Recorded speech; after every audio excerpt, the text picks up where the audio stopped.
বিশ্বাস করেন আপু, আমি কোনো মেয়েকে বিরক্ত করিনি। আজ অব্দি আমি এই কলেজের কোনো মেয়ের সাথে কথা পর্যন্ত বলিনি। প্লিজ আমাকে মারবেন না। আমি না মেয়েদের অনেক ভয় পাই। ভয় পাও কেন? ভয় পাই কেন তা জানি না, কিন্তু অযথা মায়ের খাওয়ার কোনো ইচ্ছে নেই আমার। আমি খুবই সহজ সরল পোলা। আর তুমি রাগ করো না, আসলে ওই দিন একটা মিস্টেক হয়ে গেছিল। কিসের মিস্টেক? ওই যে তোমাকে মেরেছিলাম, আসলে ওই দিন অন্য একটা ছেলেকে মারতে গিয়ে তোমাকে ভুল করে মেরেছিলাম। কেন মারতে চেয়েছিলেন ওই ছেলেকে? মেয়েদের অনেক বিরক্ত করতো তাই, আর ভুল করে সেটার জন্য তোমাকে মেরেছি। প্লিজ কিছু মনে করো না, সরি। না না, সরি বলার কিছু নেই। আপনি বুঝতে পারছেন এটাই অনেক। আর এখন প্লিজ আমাকে ছেড়ে দিন, আমাকে মারবেন না। আরে বোকা ছেলে, তোমাকে মারবো কেন? তুমি তো আর কোনো অপরাধ করনি।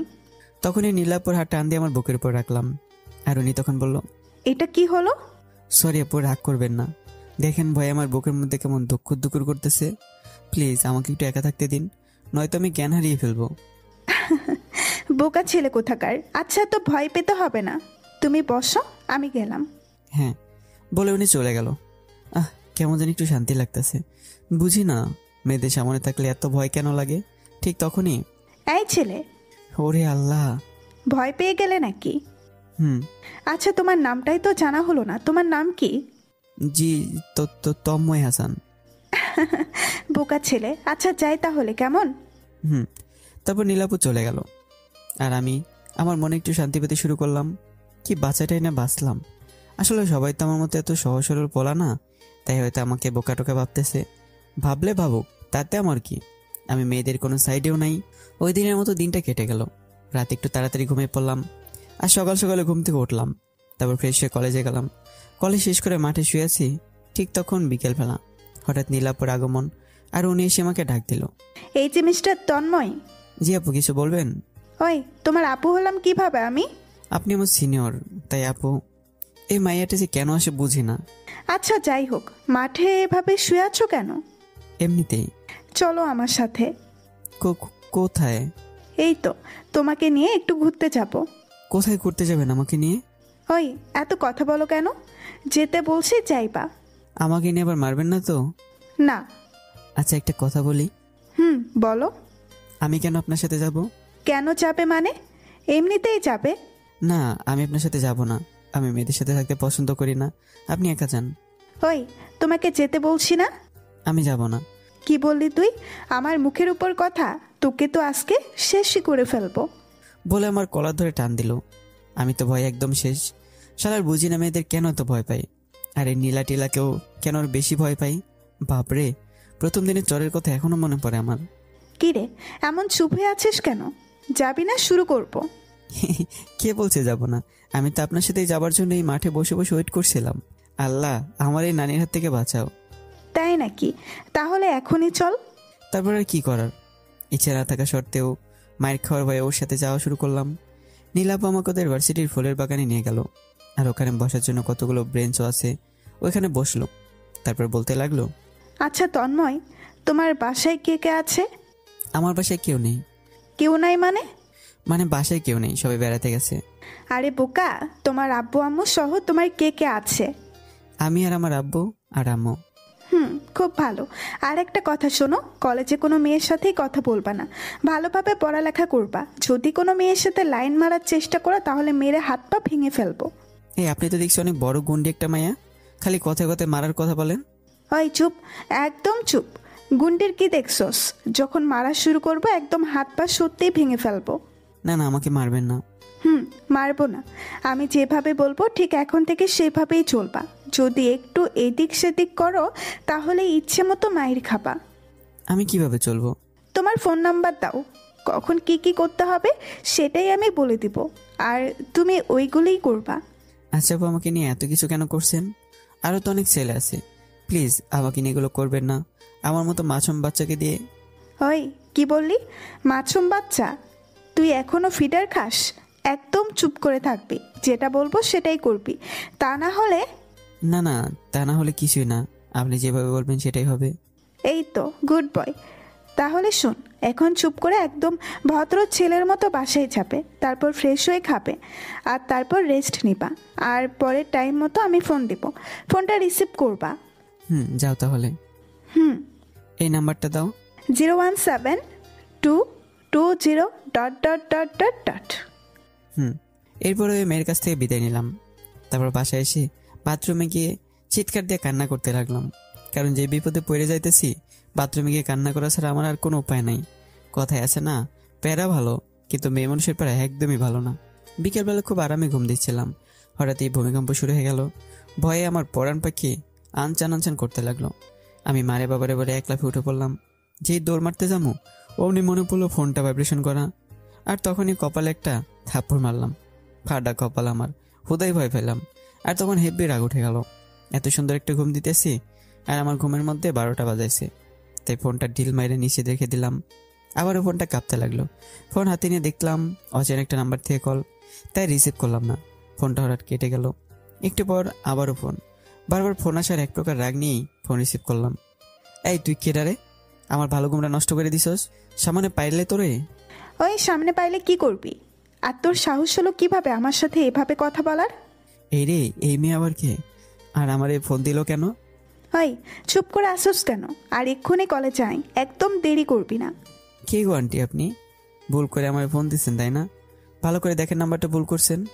ওই তন্ময়ের বাচ্চা, চুপ করে এখন কলেজ যাই। আমি নীলা, বুঝতে পারছোস? গিলা? কিসের গিলা? মুরগি গিলা নাকি কৈতরে গিলা? নেটের কারণে মনে হয় গিলাই শুনেছি। হারামি, তোকে তো আজকে শেষ কইরা ফেলামো।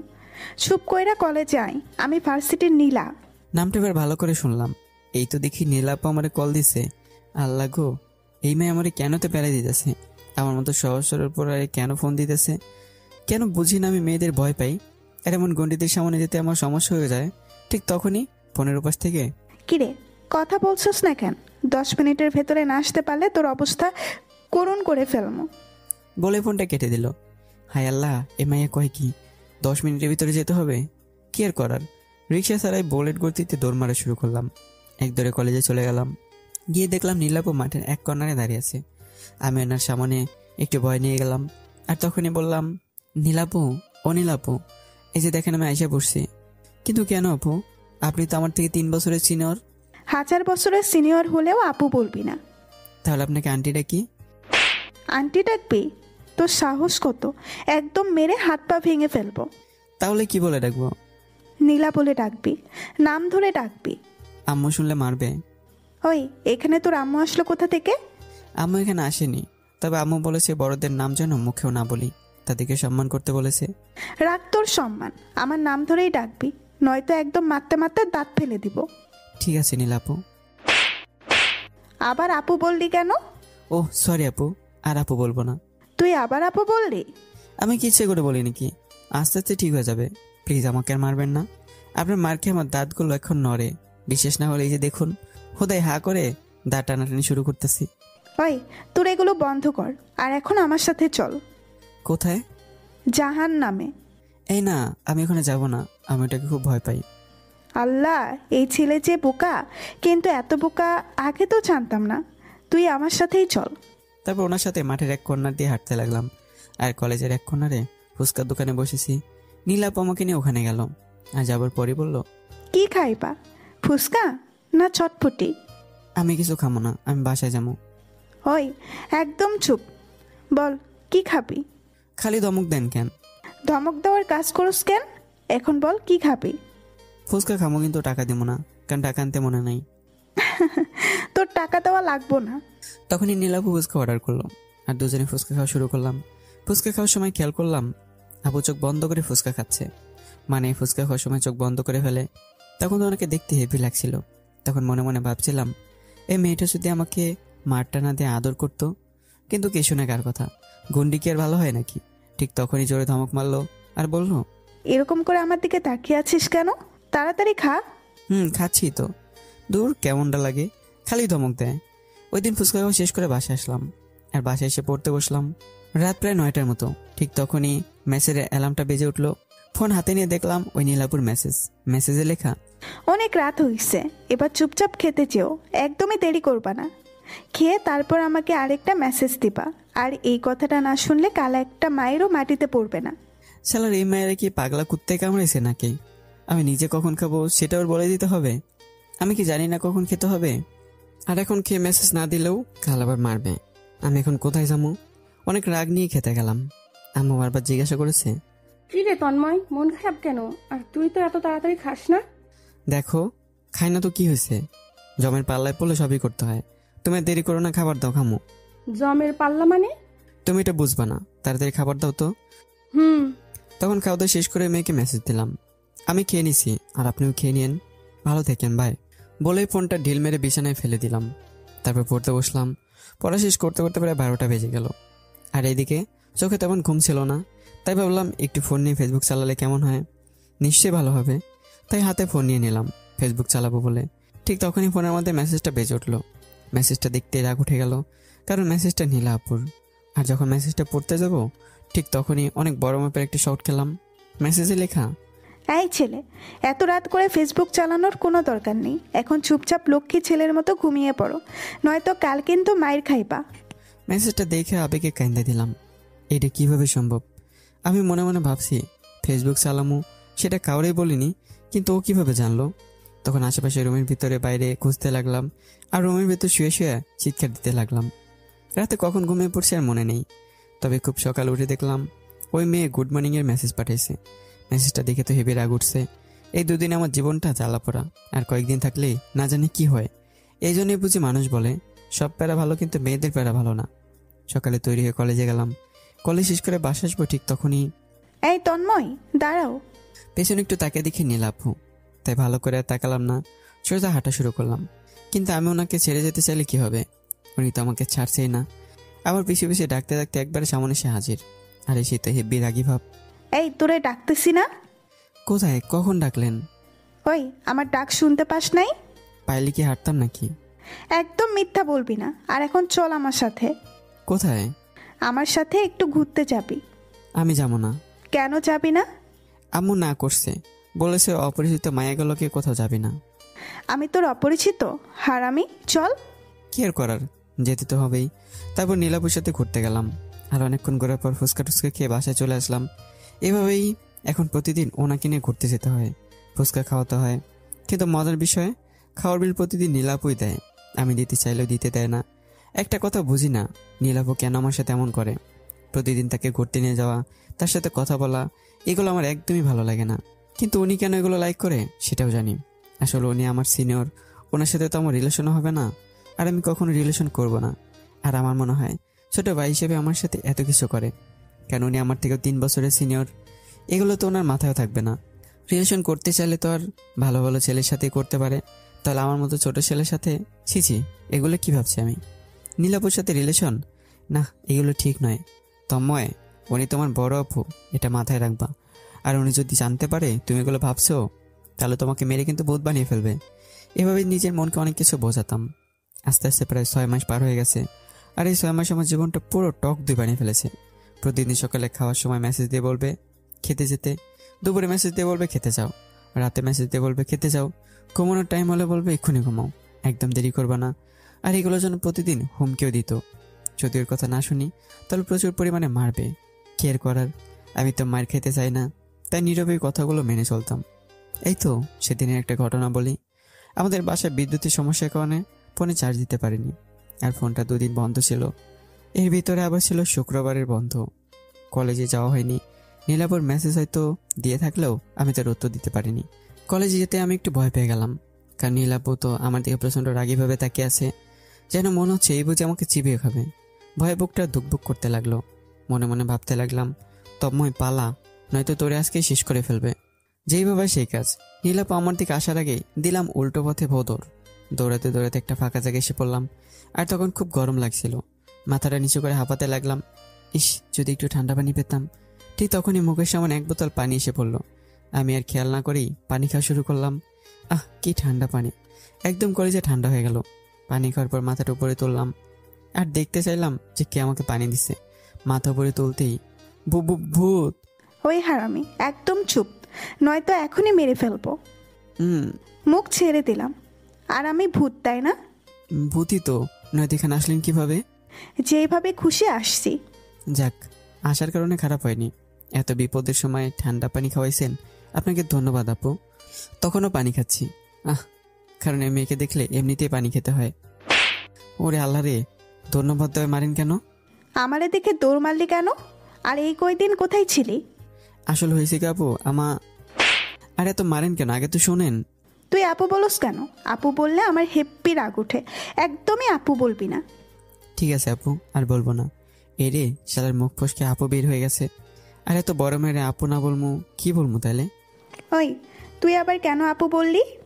আরে খালি বের হয়ে যায় তো।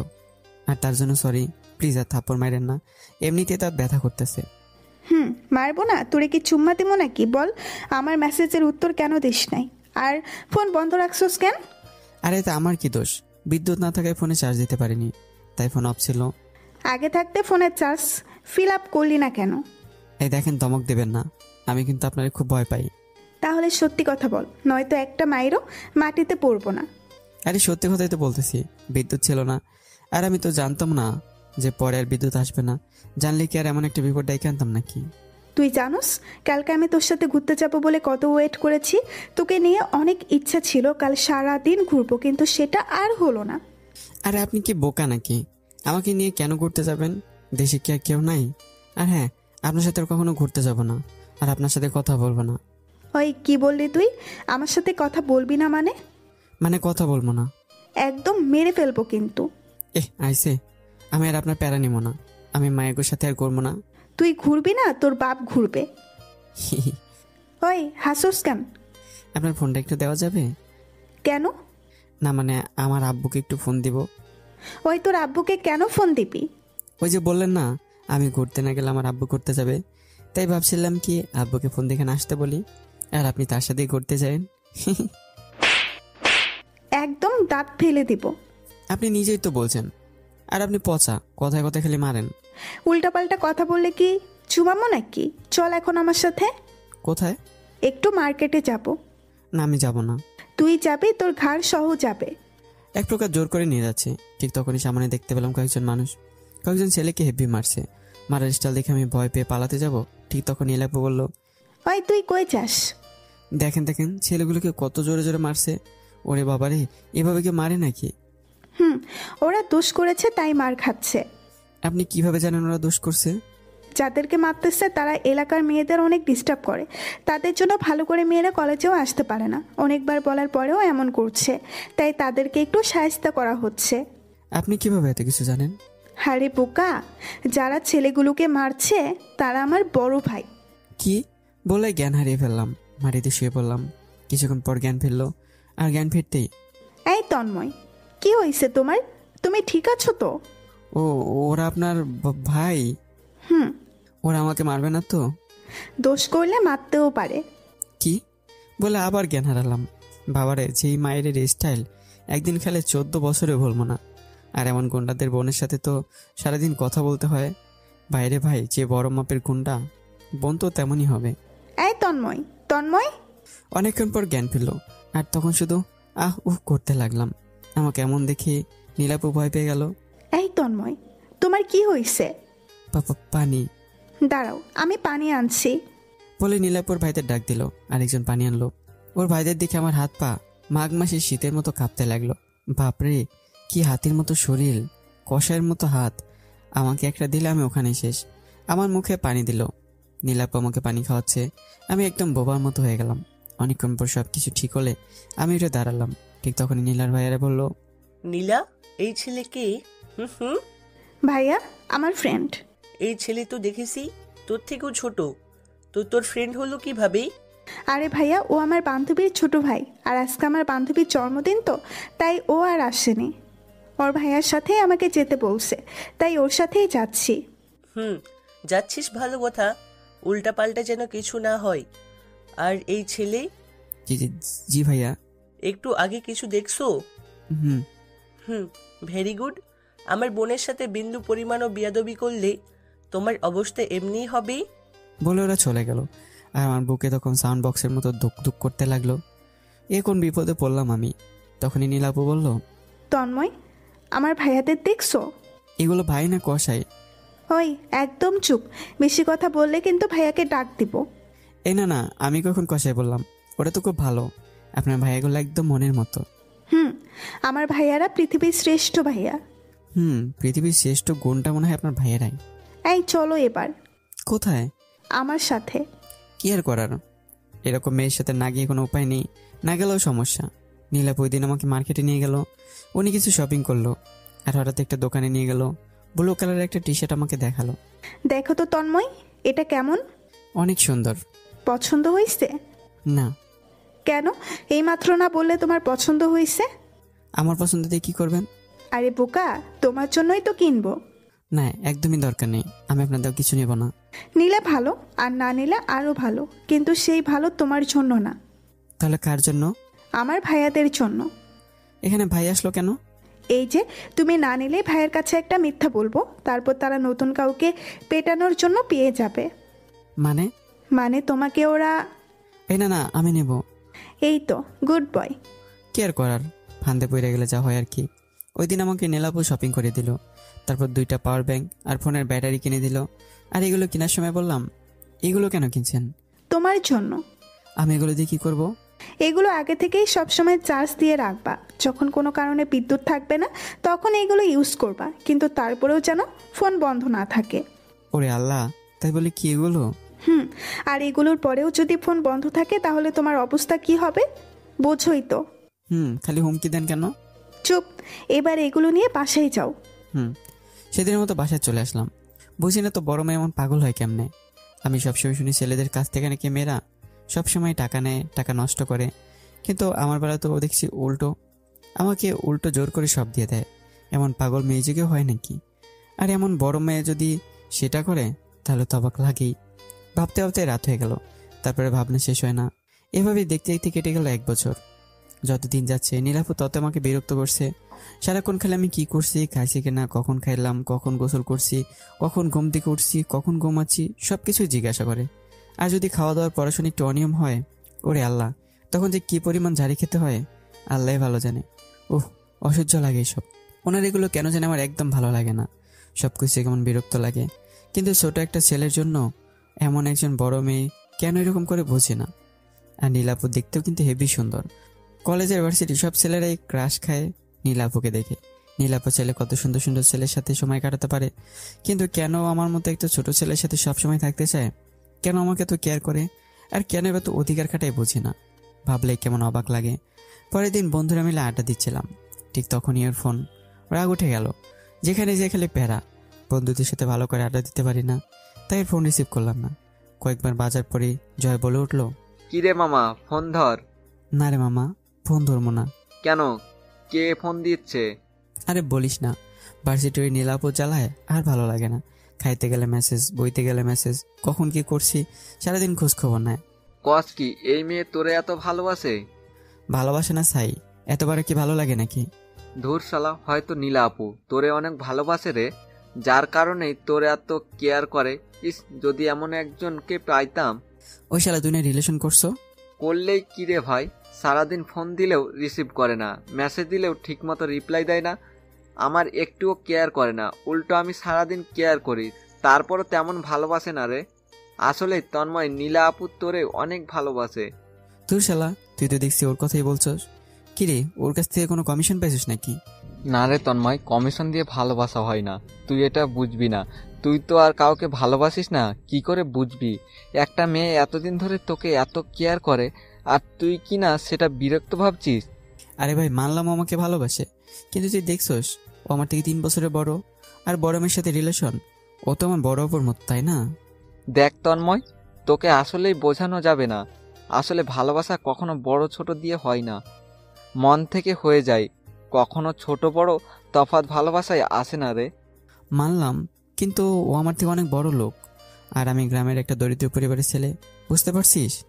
আরে বোকা, ভালোবাসায় এগুলো কোনো কিছুই বাধা হয় না রে, মন থেকে চাইলে সবই সম্ভব। দোষ শালা, তুই ভালোবাস কি? আমি কোনো ভালোবাসায় নাই। আর কিছুদিন ওর সাথে ফ্রেন্ড হয়ে থাকবো, তারপর একেবারে গ্রামে চলে যাবো, দেখবো কেমনে আমার আর চালায়। এমনটা করিস না, তাহলে অনেক বড় ভুল করবি। দূর শালা, আইসে ভুল শিখাতে বলে জয়ের কাছে চলে আসলাম। আর ওইদিকে নীলাপুর ফোনের উপর ফোনটা রিসিভ করলাম। এই তুমি ফোন ধরছো না কেন? একটু বিজি ছিলাম। তাই বলে ফোন ধরবে না? জানো কতটা ভয়ে ছিলাম। ভয়? কিসের ভয়? আরে পাগল, তুমি ফোন ধরছো না, আর আমি কতক্ষণ ধরে ফোন দিচ্ছি কিন্তু ধরছো না, তাই একটু টেনশনে ছিলাম। ওরে আল্লাহ, এখানে টেনশন আসলো কোত্থেকে? তুমি ওটা বুঝবে না, আর বোঝার দরকারও নেই। এই যে শোনো, তুমি এক্ষুনি কলেজের মাঠে আসো। কেন? কেন আবার? তোমার সাথে ঘুরতে যাব। এত ঘুরতে যেতে পারবো না। আর এত কিসের ঘোরাঘুরি? এই তুমি এমন করছো কেন? চুপচাপ কলেজে আসো। ভালো লাগছে না। ওই তুই চুপ করে এক্ষুনি আসবি, নয়তো তোর অবস্থা যে কি পরিমাণ খারাপ হবে। এই খালি হুমকি দেন কেন? কথায় কথায় খালি হুমকি। দিব না তো ভালোই ভালোই চলে আসো। আচ্ছা আসতেছি। কি আর করার, ইচ্ছে না থাকা সত্ত্বেও যেতে হবে। কলেজে গিয়ে দেখি নীলাপু আগেই বসে আছে। আর আজকে একদম অন্যরকম লাগছে। নীল শাড়ি পরে এসেছে আর হাতে কাঁচের চুড়ি। দেখতে মাশাআল্লাহ হেব্বি সুন্দর লাগছে। আমি সামনে যেতে নীলাপু বলে উঠল, আচ্ছা তন্ময়, আমাকে আজকে কেমন লাগছে বলো তো? খুব সুন্দর। সত্যি? হুম। তোমার পছন্দ হয়েছে? এখানে আবার আমার পছন্দ না পছন্দর কি আছে? আরে বোকা, যার জন্য এগুলো পরে এসেছি তার কেমন লাগছে সেটা জানতে হবে না? যার জন্য মানে? আরে বোকা নাকি? বোকাই। এবার বলেন কার জন্য সেজেছেন? আমার লজ্জা লাগে। আজব পাবলিক। আজব বলো আর গুজব বলো, যাই বলো না কেন, আমার সত্যিই লজ্জা লাগছে। তো আপনার আর বলতে হবে না, আমি গেলাম। এই না না, তুমি যেও না। আসলে আমি তোমার জন্যই এগুলো পরেছি। আমার জন্য মানে? আমার জন্য আপনি কেন সাজতে যাবেন? এই তুমি কি কিছুই বোঝো না? না। সত্যিই কি কিছুই বোঝো না? না। আসলে তন্ময়, ভেবেছিলাম তুমি নিচে কোনো একটা দিন বলবে নীলা আমি তোমাকে ভালোবাসি, কিন্তু আজ 1 বছরেও অনেক বেশি হয়ে গেছে, তারপরেও তুমি বলনি। আসলে সত্যি বলতে জানি না তোমার কাছে কতটা ভালো হতে পেরেছি। তোমাকে এই যে এত শাসন করি, সব কিছুরই একটা কারণ আছে। আমার ফোনে একটা কল আসলো, আর আসার সাথে সাথে আমি ফোন ধরলাম। আর আমার আম্মু, ওরা গ্রাম থেকে এসে আমার বাসায় বসে আছে। তাই দেরি না করে আমি চলে গেলাম। আর নীলাপু হয়তো এখানে নিরাশ হয়ে দাঁড়িয়ে আছে। যাই হোক, আমি বাসায় চলে আসলাম। বাসায় এসে দেখি আব্বু আম্মু সবাই আসছে, আর তাদের সাথেই আমার খালাতো বোন অনিকাও সাথে আসছে। ওই দিনটা সবার সাথে গল্প করে কাটিয়ে দিলাম। আর অন্যদিকে নীলাপু একের পর এক মেসেজ, ফোন। একটু বিরক্ত হয়েই মেসেজগুলোর উত্তর দিলাম। আসলে বাসার সবাইকে পেয়ে ওর সব কিছু আরও বিরক্ত লাগলো। যাই হোক, পরের দিন বিকালবেলা খালাতো বোন অনিকাকে নিয়ে একটু ঘুরতে বের হলাম। ওকে নিয়ে কলেজের আশেপাশে রিক্সা নিয়ে ঘুরছি। দুজনে একসাথে পাশাপাশি বসে আছি। কলেজের সবকিছু অনিকাকে দেখালাম। অনেক ঘুরলাম দুজনে। একটা সময় ও বলে উঠলো, আচ্ছা তন্ময়, ওই যে ফুচকার দোকান দেখা যাচ্ছে, ওখানে আমাকে নিয়ে যাও প্লিজ। কেন? ফুচকা খাবো। ফুচকা খাবি? তো চল, ওখানকার ফুচকা অনেক মজার। ও তাই? তুই আগে খেয়েছিস বুঝি? হ্যাঁ রে, প্রতিদিনই খেতে হয়। এমন ভাবে কথা বলছিস যেন কেউ তোকে জোর করে খাওয়ায়। হ্যাঁ রে, বিষয়টা ঠিক তাই। জোর করে খাওয়ায়, ইচ্ছা না থাকলেও খেতে হয়। ইচ্ছে না থাকলেও খেতে হয় মানে? কে খাওয়ায় তোকে? আর কেন খেতে হয়? আর বলিস না, ভার্সিটির একটা বড় আপু। কি? ভার্সিটি বড় আপু মানে? আর বলিস না, ভার্সিটির একটা বড় আপু আছে, আমার থেকে 3 বছরের সিনিয়র। খাইতে গেলে প্যারা, বইতে গেলে প্যারা, সব দিক থেকে প্যারা দেয়। আমার আর ভালো লাগে না রে। মানে কি? মেয়েটা কি তোকে ভালোবাসে নাকি? আরে আমি কিভাবে বলবো? আর তুই বল, এত বড় মেয়ের সাথে আমার কি করে হয়? মেয়েটা দেখতে কেমন? দেখতে তো হেবি সুন্দর, কিন্তু ওর জ্বালা আমার একদমই ভালো লাগছে না রে। খুব বিরক্ত লাগে। তুই কিছু বলিস না। বললে লাভ হয় নাকি? কিছু বললেই মারে। আর ওর 2টা গুন্ডা ভাই আছে, ওদের ভয় দেখায়। কি বললি? ওই মেয়ে তোকে এত বিরক্ত করে, আর তুই কি না? আজ তো এর একটা বিহিত করবই। কি করবো আনিকা? তুই শুধু দেখ, আর আমি যা বলবো তুই শুধু হুম হুম করবি। কিন্তু তাহলে কি সব ঠিক হবে তো? ঠিক হবে মানে? অবশ্যই ঠিক হবে। এবার চল ফুচকা খাবো। ফুচকা খেতে দুজনে দোকানে গেলাম। আর পকেটে খেয়াল করলাম ফোন নেই। উফ, তখনই মনে হলো ফোনটা বলে বাসায় রেখে এসেছি। ধুর, ভালোই হয়েছে, নয়তো এতক্ষণে মেয়েটার ফোন আর মেসেজে মাথা নষ্ট করে দিত। ফুচকাওয়ালা মামাকে ফুচকা দিতে বললাম। মামা ফুচকা দিল। আনিকা বেশ খুশি হয়েই খাওয়া শুরু করলো। আর আমি যখনই ফুচকা মুখে দিতে যাব, তখনই কেউ ধাক্কা মেরে আমার হাত থেকে ফুচকার বাটি সহ ফুচকা ফেলে দিল। আমি ওপরে তাকাতে দেখলাম নীলাপু, আর ওর চোখে মুখে হেব্বি রাগের ভাব। রাগের চোখ মুখ লাল হয়ে আছে, চোখ দিয়ে রাগের কারণে পানি চলে আসছে। আর তখনই আমার কলার ধরলো, আর শার্টের কলার ধরেই, এই মেয়েটা কে? তা জেনে আপনি কি করবেন? তন্ময়, আমার কথার উত্তর দাও, নয়তো একদমই ভালো হবে না। আরে বাবা, কি হয়েছে আপনার? আমার কথার উত্তর দিতে বলছি। এই মেয়ে কে? এই মেয়ের সাথে তোর কি সম্পর্ক? ঠিক তখনই আনিকা বসা থেকে দাঁড়িয়ে গেল, আর সামনে এসে বলতে লাগলো, এই যে আপু, আপনার সমস্যা কি? ওর শার্টের কলারটা ছাড়ুন। ওই তুমি একদম চুপ করে থাকবা। তোমাকে কোনো কথা জিজ্ঞেস করিনি। তন্ময়, তুই বল, কে এই মেয়ে? আর তোকে আজকে এতবার ফোন দেওয়ার পরেও কেন রিসিভ করলি না? আমার ফোন তো বলে বাসায় রেখে এসেছি, তাই ধরতে পারিনি। আর এই মেয়ে আমার খালাতো বোন। একদম মিথ্যা কথা বলবি না। তুই ইচ্ছে করেই আমার ফোন ধরিসনি। এই যে আপু, আপনি এমন কেন করছেন? আপনি ওকে ছেড়ে দিন, নয়তো একদমই ভালো হবে না কিন্তু। ভালো হবে না? কি করতে পারবা? অনেক কিছুই করতে পারবো। আপনি কোন সাহসে, কোন অধিকারে আমার হবু স্বামীর শার্টের কলার ধরেছেন? আপনি এমন করার অধিকার কোথায় পাইছেন? এই রে, অনিকা এটা কি বললো? হবু স্বামী মানে? কে তোমার হবু স্বামী? ও আমার হবু স্বামী। ওর পড়ালেখা শেষ হলেই ওর সাথে আমার বিয়ে, আর ওর সাথে আমার আংটিও পালাবদল হয়ে গেছে। কি? তন্ময়, এই তন্ময়, ও এগুলো কি বলছে? প্লিজ তন্ময়, তুমি ওকে বলে দাও। ও আমাকে সব মিথ্যা বলছে। আমি না তোমাকে অনেক ভালোবাসি, তোমাকে ছেড়ে না এক মুহূর্তও থাকতে পারবো না। দেখেন আপু, ও যা বলছে সবই সত্যি। আর আমি আপনাকে ভালোবাসি না। আপনার সবকিছু আমার কাছে অনেক বিরক্ত লাগে, আর এগুলোকে ভালোবাসা বলে না। তন্ময়, তুমি এগুলো কি বলছো? সত্যি বলছি। আপনি আমাকে ভয় দেখিয়ে দেখিয়ে এত কিছু করে আসছেন, আর আমি ভয় আপনাকে কিছুই বলিনি। তার মানে এই না যে আমি আপনাকে ভালোবাসি। তন্ময়, প্লিজ আমাকে এমন করে বলো না। প্লিজ একটাবার বলো তুমি আমাকে ভালোবাসো। আমি তোমাকে ছাড়া থাকতে পারবো না। আর তোমাকে ভালোবাসি বলেই এত শাসন করি যেন তুমি আমার ভয়ে অন্য কোনো মেয়েদের সাথে কথা না বলো, শুধু আমাকেই ভালোবাসবে। তার জন্যই এত কিছু করেছি। এই যে আপু, আপনার কি লজ্জা করে না? নিজের থেকেও ছোট একটা ছেলেকে ভালোবাসেন? কি বলছেন এগুলো? মাথা ঠিক আছে? ও আমার থেকে ছোট, কিন্তু ভালোবাসা কখনোই ছোট বড় এগুলো দেখে হয় না। জানি না কেন ওকে খুব ভালোবেসে ফেলেছি। আর তন্ময়, তোমার মনে আছে কিনা জানি না, যেদিন তোমাকে ভুল করে মেরেছিলাম, আর তারপর থেকেই তোমার সব আচার আচরণ আমার অনেক ভালো লাগে। আর সেই থেকেই দেখেন, আমি আপনাকে কখনো এগুলো ভাবিনি, আর ভাবতেও পারবো না। আমাকে মাফ করেন। আর এই যে আপু, শুনতে পাইছেন তো এবার? আপনার সব কিছুই তন্ময়ের বিরক্তের কারণ। সো নেক্সট টাইম ওকে বিরক্ত করবে না। আর আমি চাই না আমার হবু স্বামীকে অন্য কোনো মেয়ে বিরক্ত করুক। ঠিক আছে তন্ময়, তুমি ওকে নিয়েই সুখী থেকো। আমি আর কখনোই তোমাকে বিরক্ত করব না। আর প্লিজ তোমার বিরক্তির কারণ হবার জন্য এই খারাপ মেয়েটাকে মাফ করে দিও। কিন্তু একটা কথা মনে রেখো, খুব ভালোবাসি তোমায়, খুব বেশি ভালোবাসি। বুঝতে পারছি। আর এটাও বুঝতে পারছি, কারো উপরে অতিরিক্ত অধিকার ফলানো উচিত না। জোর করে সব পাওয়া গেলে ভালোবাসা আর মন পাওয়া যায় না। জানো তন্ময়, তোমার বোকা বোকা ব্যবহার আর কথাগুলো আমার খুব ভালো লাগতো। এছাড়া আরো অনেক কিছুই বলে কান্না করতে করতে দৌড়ে ওখান থেকে চলে গেল। আর তখন আনিকার মুখে অন্যরকম একটা হাসি, আর আমার মাথা থেকেও যেন একটা আপদ দূর হলো। ওই দিন আমি আর আনিকা বেশ খুশি মনে বাসায় চলে আসলাম। ভালোই লাগছে, মাথা থেকে একটা আপদ দূর হয়েছে বলে। রাত অনেক দেরি করে ঘুমালাম। কেউ বলছে না এই এক্ষুনি ঘুমাবা, যদি দেরি করে ঘুমাও তাহলে শরীর খারাপ করবে, আর দেরি করে ঘুমালে কিন্তু মায়ের একটা মাটিতে পড়বে না। কি আরাম। ফোন টিপতে টিপতে অনেক রাতেই ঘুমালাম। সকালবেলা ঘুমতে ঘুরতে দেরি হয়ে গেল। তাড়াতাড়ি ফোন হাতে নিলাম, কারণ নীলাপুর মেসেজের উত্তর দিতে দেরি হলে আবার মায়ের খেতে হবে। তাই তাড়াতাড়ি ভয়ে ভয়ে ফোনটা হাতে নিলাম। হাতে নিয়ে যখনই ফোনের দিকে তাকালাম, দেখলাম কোনো মেসেজে আসেনি। তখনই মনে পড়লো, আরে কাল নাকি নিষেধ করেছিলাম আমাকে মেসেজ ফোন বা এগুলো দিয়ে বিরক্ত যেন না করে। যাক বাবা, আজকে দেখা গেল মেসেজ দেয়নি, ভালোই হলো, প্যারা থেকে তো বাঁচলাম। সকালে আর খেতে ইচ্ছে করলো না।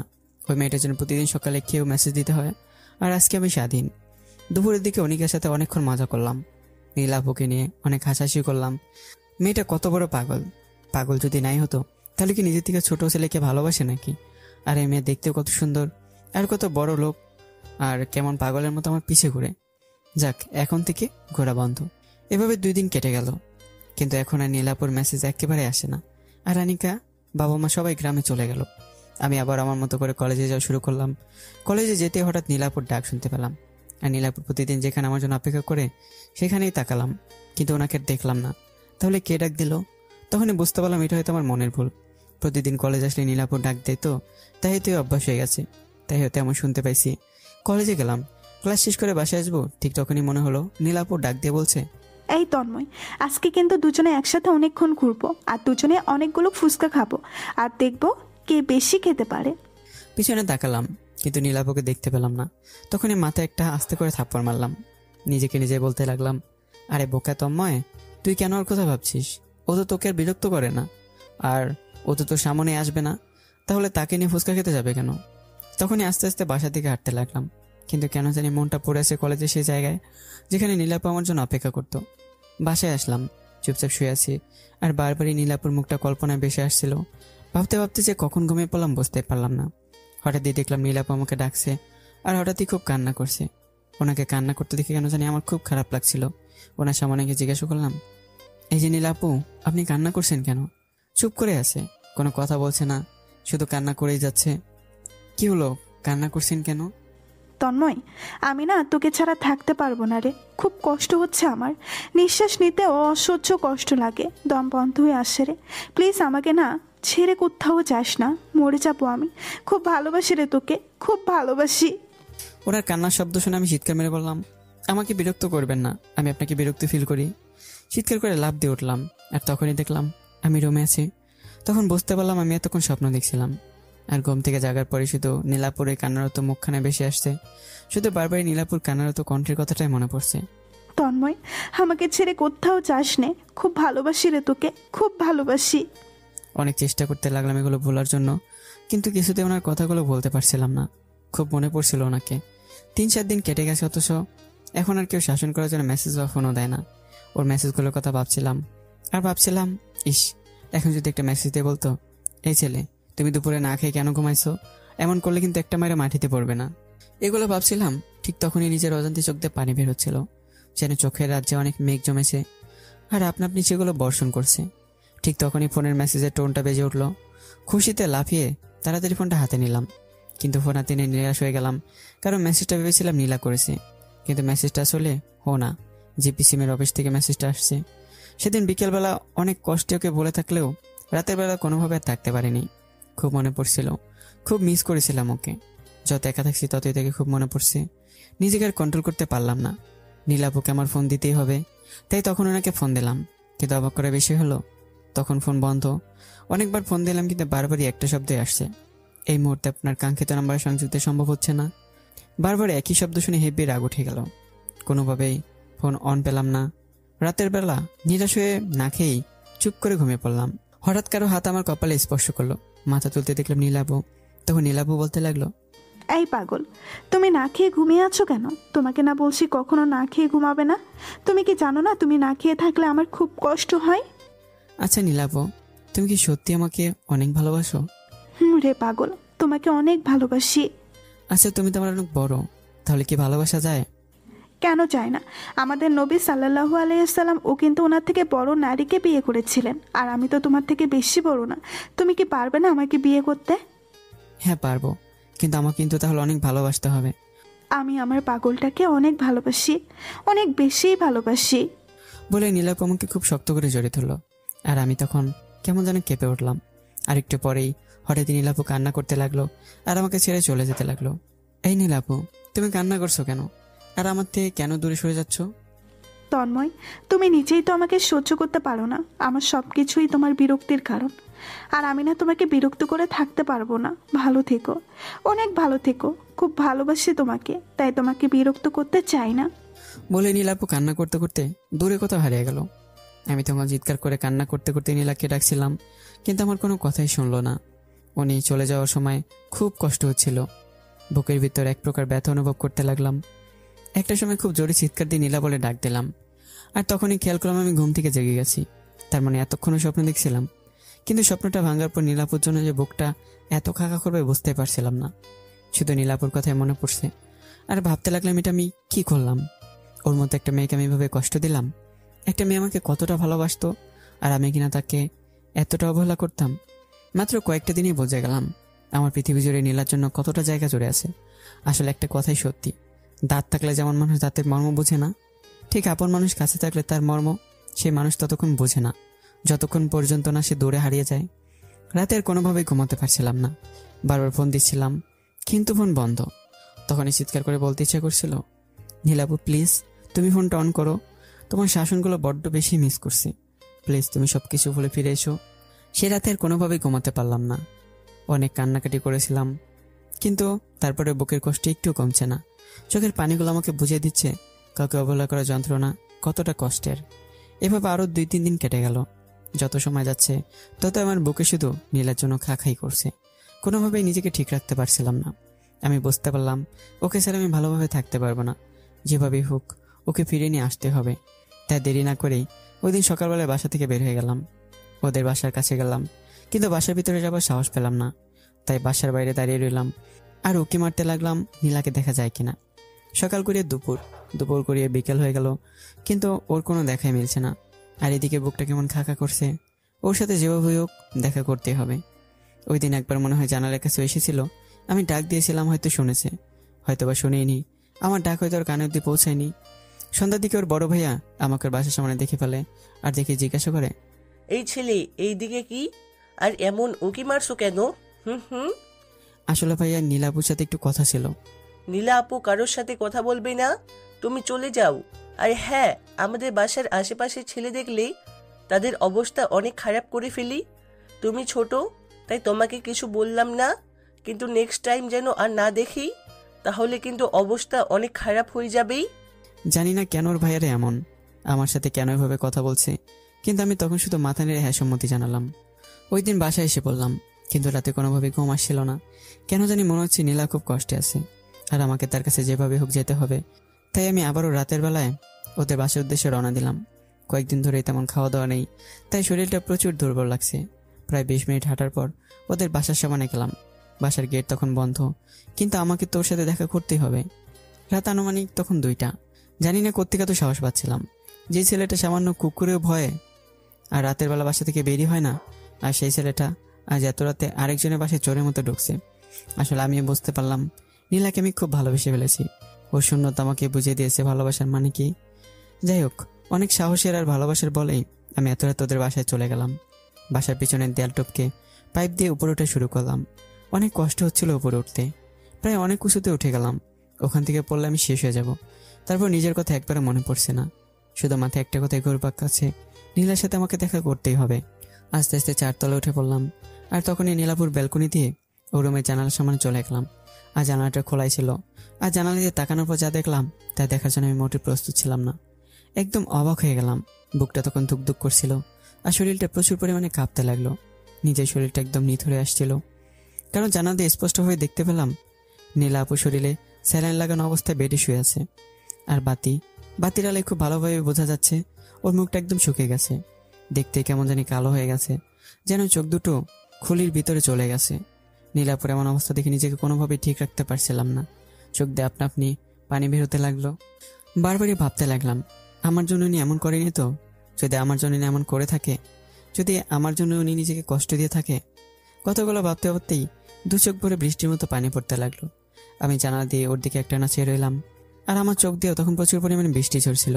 বুকটা কষ্টে ফেটে যাচ্ছিল। আমি আস্তে আস্তে জানালা দিয়ে ডাক দিতে লাগলাম, কিন্তু শরীর অনেক দুর্বল হয়ে পড়ায় আমার মুখ থেকেও তেমন একটা কথা বেরোচ্ছিল না। আস্তে আস্তে রাত কেটে যাচ্ছিল, আর আমার শরীরও কেমন নিথরে আসছিল। তারপরও তার জন্য আমার বিন্দু পরিমাণেও ভ্রুক্ষেপ নেই। আমি শুধু নীলাপুর দিকে অপলক দৃষ্টিতে তাকিয়েছি। আজ বুঝতে পারছি মানুষ ভালোবাসলে কেন তো পাগল হয়ে যায়, তার কাছে কেন ভালোবাসাটাই সবচেয়ে বড় হয়ে দাঁড়ায়। হঠাৎই ফজরে আজান দিয়ে দিল। আমি তখনও ওখানে পাগলের মতো দাঁড়িয়ে ওকে দেখছি। হঠাৎ খেয়াল করলাম নীলাপু শোয়া থেকে উঠে পড়লো আর শরীর থেকে নিজে নিজে স্যালাইন খুলে ফেললো। তারপর দরজা খুলে কোথায় যেন গেল। নীলাপুর ডাকতে গিয়েও ডাকতে পারলাম না। প্রায় 10-15 মিনিট পর আবার আসলো, আর আসার পরে বুঝতে পারলাম হয়তো উনি উজু করে আসছে। আর তারপরে উনি নামাজে দাঁড়িয়ে গেল। ও নামাজ পড়ায় শেষ হলো, আর তারপরে প্রচুর কান্না করতে লাগলো আর বলতে লাগলো, আল্লাহ, তুমি ওকে সুস্থ রেখো। জানি না ও কেমন আছে, তবে তুমি তাকে খুব ভালো রেখো, আর ওর যেন কোনো ক্ষতি না হয়, আর কখনোই যেন মন খারাপ করে না থাকে। এমন অনেকগুলো কথা আল্লাহর কাছে মোনাজাতে বলল। আসলে তখন কি করবো বুঝতে পারছিলাম না। না পারছি ভিতরে যেতে, না পারছি কিছু করতে, শুধু চোখ দিয়ে পানি বেরোচ্ছিল। ও নামাজ শেষ করে হঠাৎ জানালা দিয়ে তাকালো, আর আমি সরে যাবার আগেও আমাকে দেখে ফেললো। আর সাথে সাথে দৌড়ে এদিকে আসতে চাইলো, কিন্তু পারলো না। তার আগে সে পড়ে গেল। বুঝতে পারলাম না সে কেন পড়ে গেল। ওর মুখ দেখে মনে হচ্ছে ও খুব কষ্ট হচ্ছে। তাই আমি দৌড় দিয়ে দরজার সামনে চলে গেলাম। কোনো ভয়ই পেলাম না। আমি জানি ওর ভাইয়ের আমাকে দেখতে পেলে একদমই খুন করে ফেলবে, তবে যা করার করুক, আমি ওর কাছেই থাকবো। দরজার সামনে যেতেই একটু পরেই দরজা খুলে গেল, আর আমাকে দেখে তো নীলাপো একদম আকাশের চাঁদ যেন খুঁজে পেয়েছে। আর সাথে সাথে আমার কপালে গালে মুখে চুমু দিতে লাগলো আর বলতে লাগলো, এই, তুমি এখানে কিভাবে আসলে? আর আমি স্বপ্ন দেখছি না তো? না, আপনি স্বপ্ন দেখছেন না, আমি সত্যি এসেছি। হুম, প্রতিদিনই তো আসো, আর বলা যাবে না, কিন্তু হঠাৎই শূন্য হারিয়ে যাও। তুমি না আমাকে ছেড়ে যেও না, আমার না খুব কষ্ট হয়। এই তুমি কেমন আছো? ঠিক আছো তো? হ্যাঁ, আমি ঠিক আছি, আর আমি কখন আর যাব না। চোখের ঘুমের ঘোরে যে স্বপ্ন দেখতেছি সেটা যেন কখনোই না ভাঙে। তুমি স্বপ্ন দেখছো না, বাস্তবে আমি এসেছি। নীলাপু তখন সত্যি বুঝতে পারলো যে আসলেই আমি ওনার স্বপ্নে না, বাস্তবে এসেছি। তাই তিনি তাড়াতাড়ি নিজেকে ঠিক করে আমার কাছ থেকে একটু দূরে চলে গেলেন আর বললেন, তন্ময়, তোমার এই অবস্থা কেন? তোমার চেহারার এই কি হাল হয়েছে? তুমি ঠিক মতো খাওয়া দাওয়া করনি? নিজের কি একটুও খেয়াল রাখোনি? একদম কেয়ারলেস হয়ে গেছো কেন? তুমি নিজেকে কেন এত শাস্তি দিলে? বলে কান্না করতে লাগলো। তখন ভাবতে লাগলাম, ভালোবাসা কি এমন এক জিনিস যেখানে একটু আগে আমি খুব ভালোভাবে দেখতে পেলাম নীলাপু নিজে অসুস্থ, আর ওনার শরীরের অবস্থা একদম ঠিক নেই। আর সেই জায়গা থেকে তিনি নিজের কথা না ভেবে নিজের কষ্টগুলোকে ভুলে গিয়ে আমার কষ্টগুলোকে এই সমানে তুলে ধরছে। হায় রে ভালোবাসা! আর এই ভালোবাসার মানুষকে আমি এত কষ্ট দিলাম। ছি তন্ময়, ছি! নিজের উপরই তখন রাগ উঠল। আবারও নীলাপুর ডাক। এই তন্ময়, কথা বলছো না কেন? তোমার এই অবস্থা কিভাবে হলো? আমি তো চুপ, ঠোঁটগুলো শুধু কাঁপছে আমার, কিছুই বলতে পারছি না। প্লিজ তন্ময়, বলো তোমার কি হয়েছে? আমার কিছুই হয়নি। তার আগে বলুন আপনার কি হয়েছে? কই না তো, আমার কিছুই হয়নি। এই দেখো আমি একদম ঠিক আছি। সেটা তো সারা রাত ধরে দেখতে পাইছি। সারা রাত? না, কিছু না। তার মানে তুমি সারা রাত ধরে জানালার পাশেই দাঁড়িয়েছিলে? জানি না। সত্যি কথা বল, এত রাতে মশার কামড় খেয়ে তুই কেন বাইরে দাঁড়িয়ে নিজেকে কষ্ট দিলি? আপনার জন্য। আমার জন্য? তখন নীলাপু কেমন যেন হয়ে গেল, আর আবার ওর দুচোখ ভরে পানি। তুমি এখানে কেন এসেছো? আর ভাইয়ারা দেখলে তোমাকে মেরেই ফেলবে। তুমি কি জানো না আমার বাড়ির আশেপাশে কোনো ছেলেকে দেখলে তারা অনেক মারধর করে? আর তুমি আমার বাসার ভেতরে ঢুকলে কিভাবে? মারলে মারুক, পারলে মেরেই ফেলো, তারপরও যাব না। প্লিজ পাগলামো করো না, তুমি চলে যাও, নয়তো অনেক বড় ক্ষতি হয়ে যাবে। ওরা তোমাকে মেরেই ফেলবে। মেরে ফেলুক, আমি যাব না। কেন বুঝতেছো না? তুমি ছেলে হয়ে আমার রুমের পাশে। দেখুন, আপনার ভাইয়ের আমাকে মেরে ফেলুক, তারপর আমি আপনাকে ছেড়ে যাব না। কেন যাবে না? আমি তোমার কে? আমি যাব না, কারণ আমি আপনাকে ভালোবাসি, আর আপনি আমার সব। হাসালে তন্ময়। হাসির কি বললাম? না, কিছু না। আচ্ছা, একটা সত্যি কথা বলবেন? হুম। আমাকে খুব ভালোবাসেন, তাই না? জানি না, তবে আমার মনে হয় তুমি এই কয়েকদিন ধরে একদমই খাওয়া দাওয়া করনি, আর এখনো তোমার চোখে মুখে পেটের খিদে ভেসে উঠছে। কই না তো। একটু দাঁড়াও। বুঝলাম না উনি কোথায় গেল। একটু পরে উনি খাবার হাতে নিয়ে আসছে, আর খাবার নিয়ে এসে বলছে, তন্ময়, একটা কথা রাখবে? হুম। আমার খুব ইচ্ছা ছিল তোমাকে নিজ হাতে কখনো খাইয়ে দিব, আর আজকে তোমাকে নিজ হাতে খাইয়ে দিই। প্লিজ না করো না। হ্যাঁ, খাবো। তার আগে বলেন, আমাকে আগের মতো ভালোবাসবেন তো? আমি আমার পাগলটাকে অনেক ভালোবাসি, আর সারা জীবন একাই ভালোবেসে যাব। একা ভালোবাসবেন কেন? আমি কি ভালোবাসতে পারি না? আমাকে সেই অধিকারটুকু দেওয়া যায় না? না তন্ময়, আমি তোমার বিরক্তির কারণ, আর তোমার পাশে থাকলে আরো অনেক বিরক্ত করব, তাই নিজেকে অনেক দূরে সরিয়ে নিব। প্লিজ এভাবে বলবেন না। আসলে আপনার শূন্যতা আমাকে ভালোবাসা কি সেটা বুঝিয়ে দিছে, আর আপনাকে স্যার আমি একদমই থাকতে পারবো না। নিজেকে একদমই শেষ। আর বলতে পারলাম না। এর আগে আমার মুখে উনি হাত দিয়ে ধরলো আর বলল, একদম মেরে ভূত বানিয়ে ফেলবো যদি উল্টাপাল্টা কথা বলিস। বললেই হলো নাকি নিজেকে শেষ করে ফেলবি? তাহলে বলুন, আমাকে ভালোবাসার সুযোগ দিবেন? ওরে আমার পাগল রে! বলে একটা হাসি দিয়ে আমাকে জড়িয়ে ধরলো, একদমই সমস্ত শক্তি দিয়ে। আমি ওনাকে জড়িয়ে ধরলাম। তখন মনের ভিতরে জ্বালা যেন নিমিশেই শেষ হয়ে গেল। বুকের ভিতর কেমন যেন একটা শান্ত অনুভূতি হতে লাগলো। নীলাপু তখন আমাকে জড়িয়ে ধরে রাখলো। এভাবে কতক্ষণ কেটে গেল, আর নীলাপু মনে হয় তখন অন্য কোনো একটা রাজ্যে চলে গেছে। আমি ওনাকে ডাক দিলাম, এই নীলাপু, নীলাপু, এবার তো ছাড়ুন। আপু বললি কেন? তো কি বলবো? বউ বলে ডাকবি। আপনি আমার বউ হয়ে গেছেন? কখন বিয়ে করলাম? ওই চুপ! বিয়ে হয়নি, তবে হবে।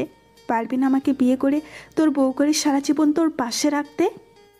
পারবো, কিন্তু আমি এখন বিয়ে করতে পারবো না। আমার তো বিয়ের বয়সই হয়নি, তার জন্য একটু সময় লাগবে। আমি জানি।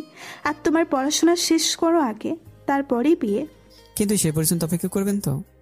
ওরে আমার বুকার মুখে দেখছি ভালোই কথা ফুটছে। আর শোনো, আমাকে কিন্তু এখন থেকে আর আপনি করে বলবা না। বলবো না, তবে আমাকে কিন্তু তুই করে বলতে হবে। ধুর বুকা, নিজের হবু বরকে তুই করে বলতে নেই। তাহলে নিজের সিনিয়র হবু বউকেও? থাক, আর একটা কথাও বলবা না। তুমি এখন দাঁড়াও, আমি আসতেছি। খবরদার বাইরে বের হবে না, বের হলেই সমস্যায় পড়বে। তারপর নীলাপু থুকো এখন তো বউ, ও কোথায় যেন চলে গেল। আর একটু পরেই নীলা খাবার নিয়ে আসছে, আর খাবার এনে আমাকে খাটে বসালো। আর খাটে বসিয়ে নিজে পাশে বসে আমাকে বলল, এগুলো এখন তোমাকে খেতে হবে। না আমি এখন খাবো না, তুমি খাও। তুমি খাও। না তুমি। এই চুপ, একদম চুপ করে গিলবি এগুলো। একটা কথা বললেই এখন। ইস কি গুন্টি মায়ারে, এখনো মারতে চায়। চুপ কেন? খাচ্ছি বলে যখন খেতে যাব তখনই। ভাই তুই নিজে নিজে খেতে গেলি কেন? তো কি করব? চুপ করে বসে বসে থাকবি আর আমি নিজের হাতে খাইয়ে দিব। আমি তোমার হাতে খাবো না, নিজে নিজে খাবো। চুপ, একদম চুপ। ধমক দিয়ে আমাকে নিজ হাতে খাওয়াতে লাগলো। হ্যাঁ করো। হ্যাঁ। এই নাও। আমি হা করলাম আর নীলাপু আমাকে নিজ হাতে খাইয়ে দিতে লাগলো। আমি শুধু মেয়েটার মুখের দিকে তাকিয়ে আছি। কি মায়া ওর মুখে, শাসনের আড়ালে যে এত মায়া থাকে সেটা নীলাপুকে না দেখলে কখনোই বুঝতে পারতাম না। এই পাগল, এভাবে কি দেখছো? আমার প্রিয় মানুষটাকে দেখছি কেমন করে আমাকে খাইয়ে দিচ্ছে। কিন্তু এত দেখা ভালো না, লজ্জা লাগে আমার। এ কি লজ্জাবতী মেয়ে রে। আচ্ছা একটা কথা বলবো, রাগ করবে না তো? না বলো। বিয়ের পর কিন্তু সবসময় আমাকে এভাবে খাইয়ে দিতে হবে। শখ তো। শক্ত অনেকে দিবে না? দিব তো, তবে তার জন্য আমারও একটা শর্ত আছে। কি শর্ত? প্রতিদিন রাতের বেলা তোমার বুকে মাথা রেখে দুজনে চাঁদ দেখবো, তারা গুনবো। তুমি কিন্তু তখন না করতে পারবা না। আসলে চাওয়াটা খুবই বড়ই অদ্ভুত। এই বর্তমান যুগে মেয়েদের এমন চাওয়া সত্যি অবাক করার মতো। হঠাৎই দরজায় ঠকঠক আওয়াজ, আর বাড়ি থেকে যেন বলছে, নীলা তুই কার সাথে কথা বলছিস? তোর রুমে কে? দরজা খোল। তখনই নীলাপু অনেক ভয় পেয়ে গেল আর বলতে লাগলো, তন্ময়, তুমি আবার আগের মতো বারান্দা দিয়ে চলে যাও। তোমাকে দেখলে ওরা তোমার ক্ষতি করে ফেলবে। তুমি চলে যাও এখন। হ্যাঁ যাচ্ছি, আর ফোনটা একটু পরেই খুলবা। এবার তাড়াতাড়ি যাও। নীলা দরজা খোল বলছি। তুই কার সাথে কথা বলছিস? দরজা খোল, নয়তো দরজা ভেঙে ভিতরে ঢুকবো। আমি আর এক মুহূর্ত দেরি করলাম না, চুপ করে বারান্দা দিয়ে বের হয়ে গেলাম। আগের মতো পাইপ দিয়ে নিচে নেমে এলাম। আর তখনই ভাবতেছিলাম ওইদিকে নীলা সব সামলে নিতে পারবে তো। যাই হোক অনেক কষ্টে নিচে নেমে পড়লাম। নিচে নেমেই যেই দু এক পা বাড়ালাম, ঠিক তখনই কেউ আমার পিছন থেকে কলা চেপে ধরেছে। পিছনে তাকাতে দেখলাম নীলার বড় ভাইয়া। হারামির বাচ্চা, তোর কত বড় সাহস! তুই আমার বাসায় এসে আমার বোনের রুমে বলে কয়েকটা ঘুষি মারলো। একদম তখনই নাক ফেটে রক্ত বেরোতে লাগলো। কিছু বুঝে ওঠার আগেই পিছন থেকে মাথা একটা বাড়ি মারলো। মুখ দিয়ে তখন এত জোরে চিৎকার বের হয়ে গেল যেটা হয়তো নীলার কান অব্দি পৌঁছে গেল। আর কিছুক্ষণ পরে দেখতে পেলাম নীলা দৌড়ে নিচে আসলো। আর আমার মাথাটা তখন ভন ভন করে ঘুরছিল, চোখে কেমন ঝাপসা দেখছিলাম। ঠিক সেই মুহূর্তে নীলা দৌড়ে এসে আমাকে ধরলো আর তার ভাইদেরকে দৌড়ে ঠেলে দিল। আর নীলা তখন চিৎকার করে কান্না করতে করতে বলছিল, ওর গায়ে যদি কেউ আর একটা আঘাত করো তাহলে তোমাদের কাউকে আমি ছাড়বো না। নীলা তুই এগুলো কি বলছিস? এই ফাজিল ছোট লোকের বাচ্চার পক্ষ নিচ্ছিস শেষ অবধি? একদম ওদেরকে নিয়ে কোনো বাজে কথা বলবা না, তাহলে খুব খারাপ হয়ে যাবে। তখনও মাথাটা ঘুরছিল, মনে হচ্ছে এই বুঝে আমি মাটিতে লুটিয়ে পড়বো। চোখ দুটো বারবারই যেন বন্ধ হয়ে যাচ্ছিল। সেটা চেষ্টা করতে লাগলাম যেন খোলা রাখতে পারি, কিন্তু অসহ্য যন্ত্রণা সেটা হয়তো হতে দেবে না।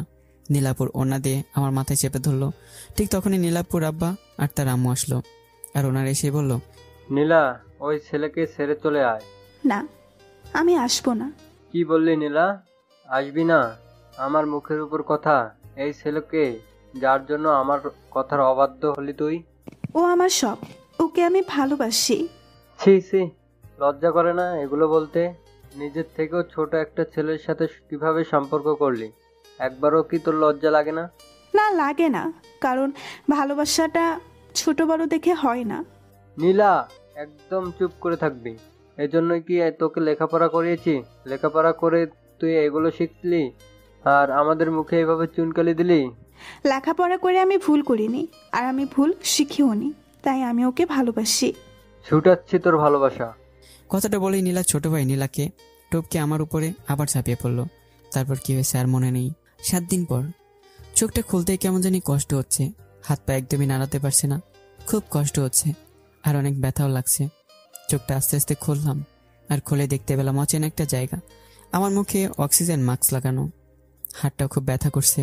তারপর আস্তে করে মুখে হাত দিতে যাব, ঠিক তখনই শুনতে পেলাম, এই তন্ময়ের জ্ঞান ফিরেছে।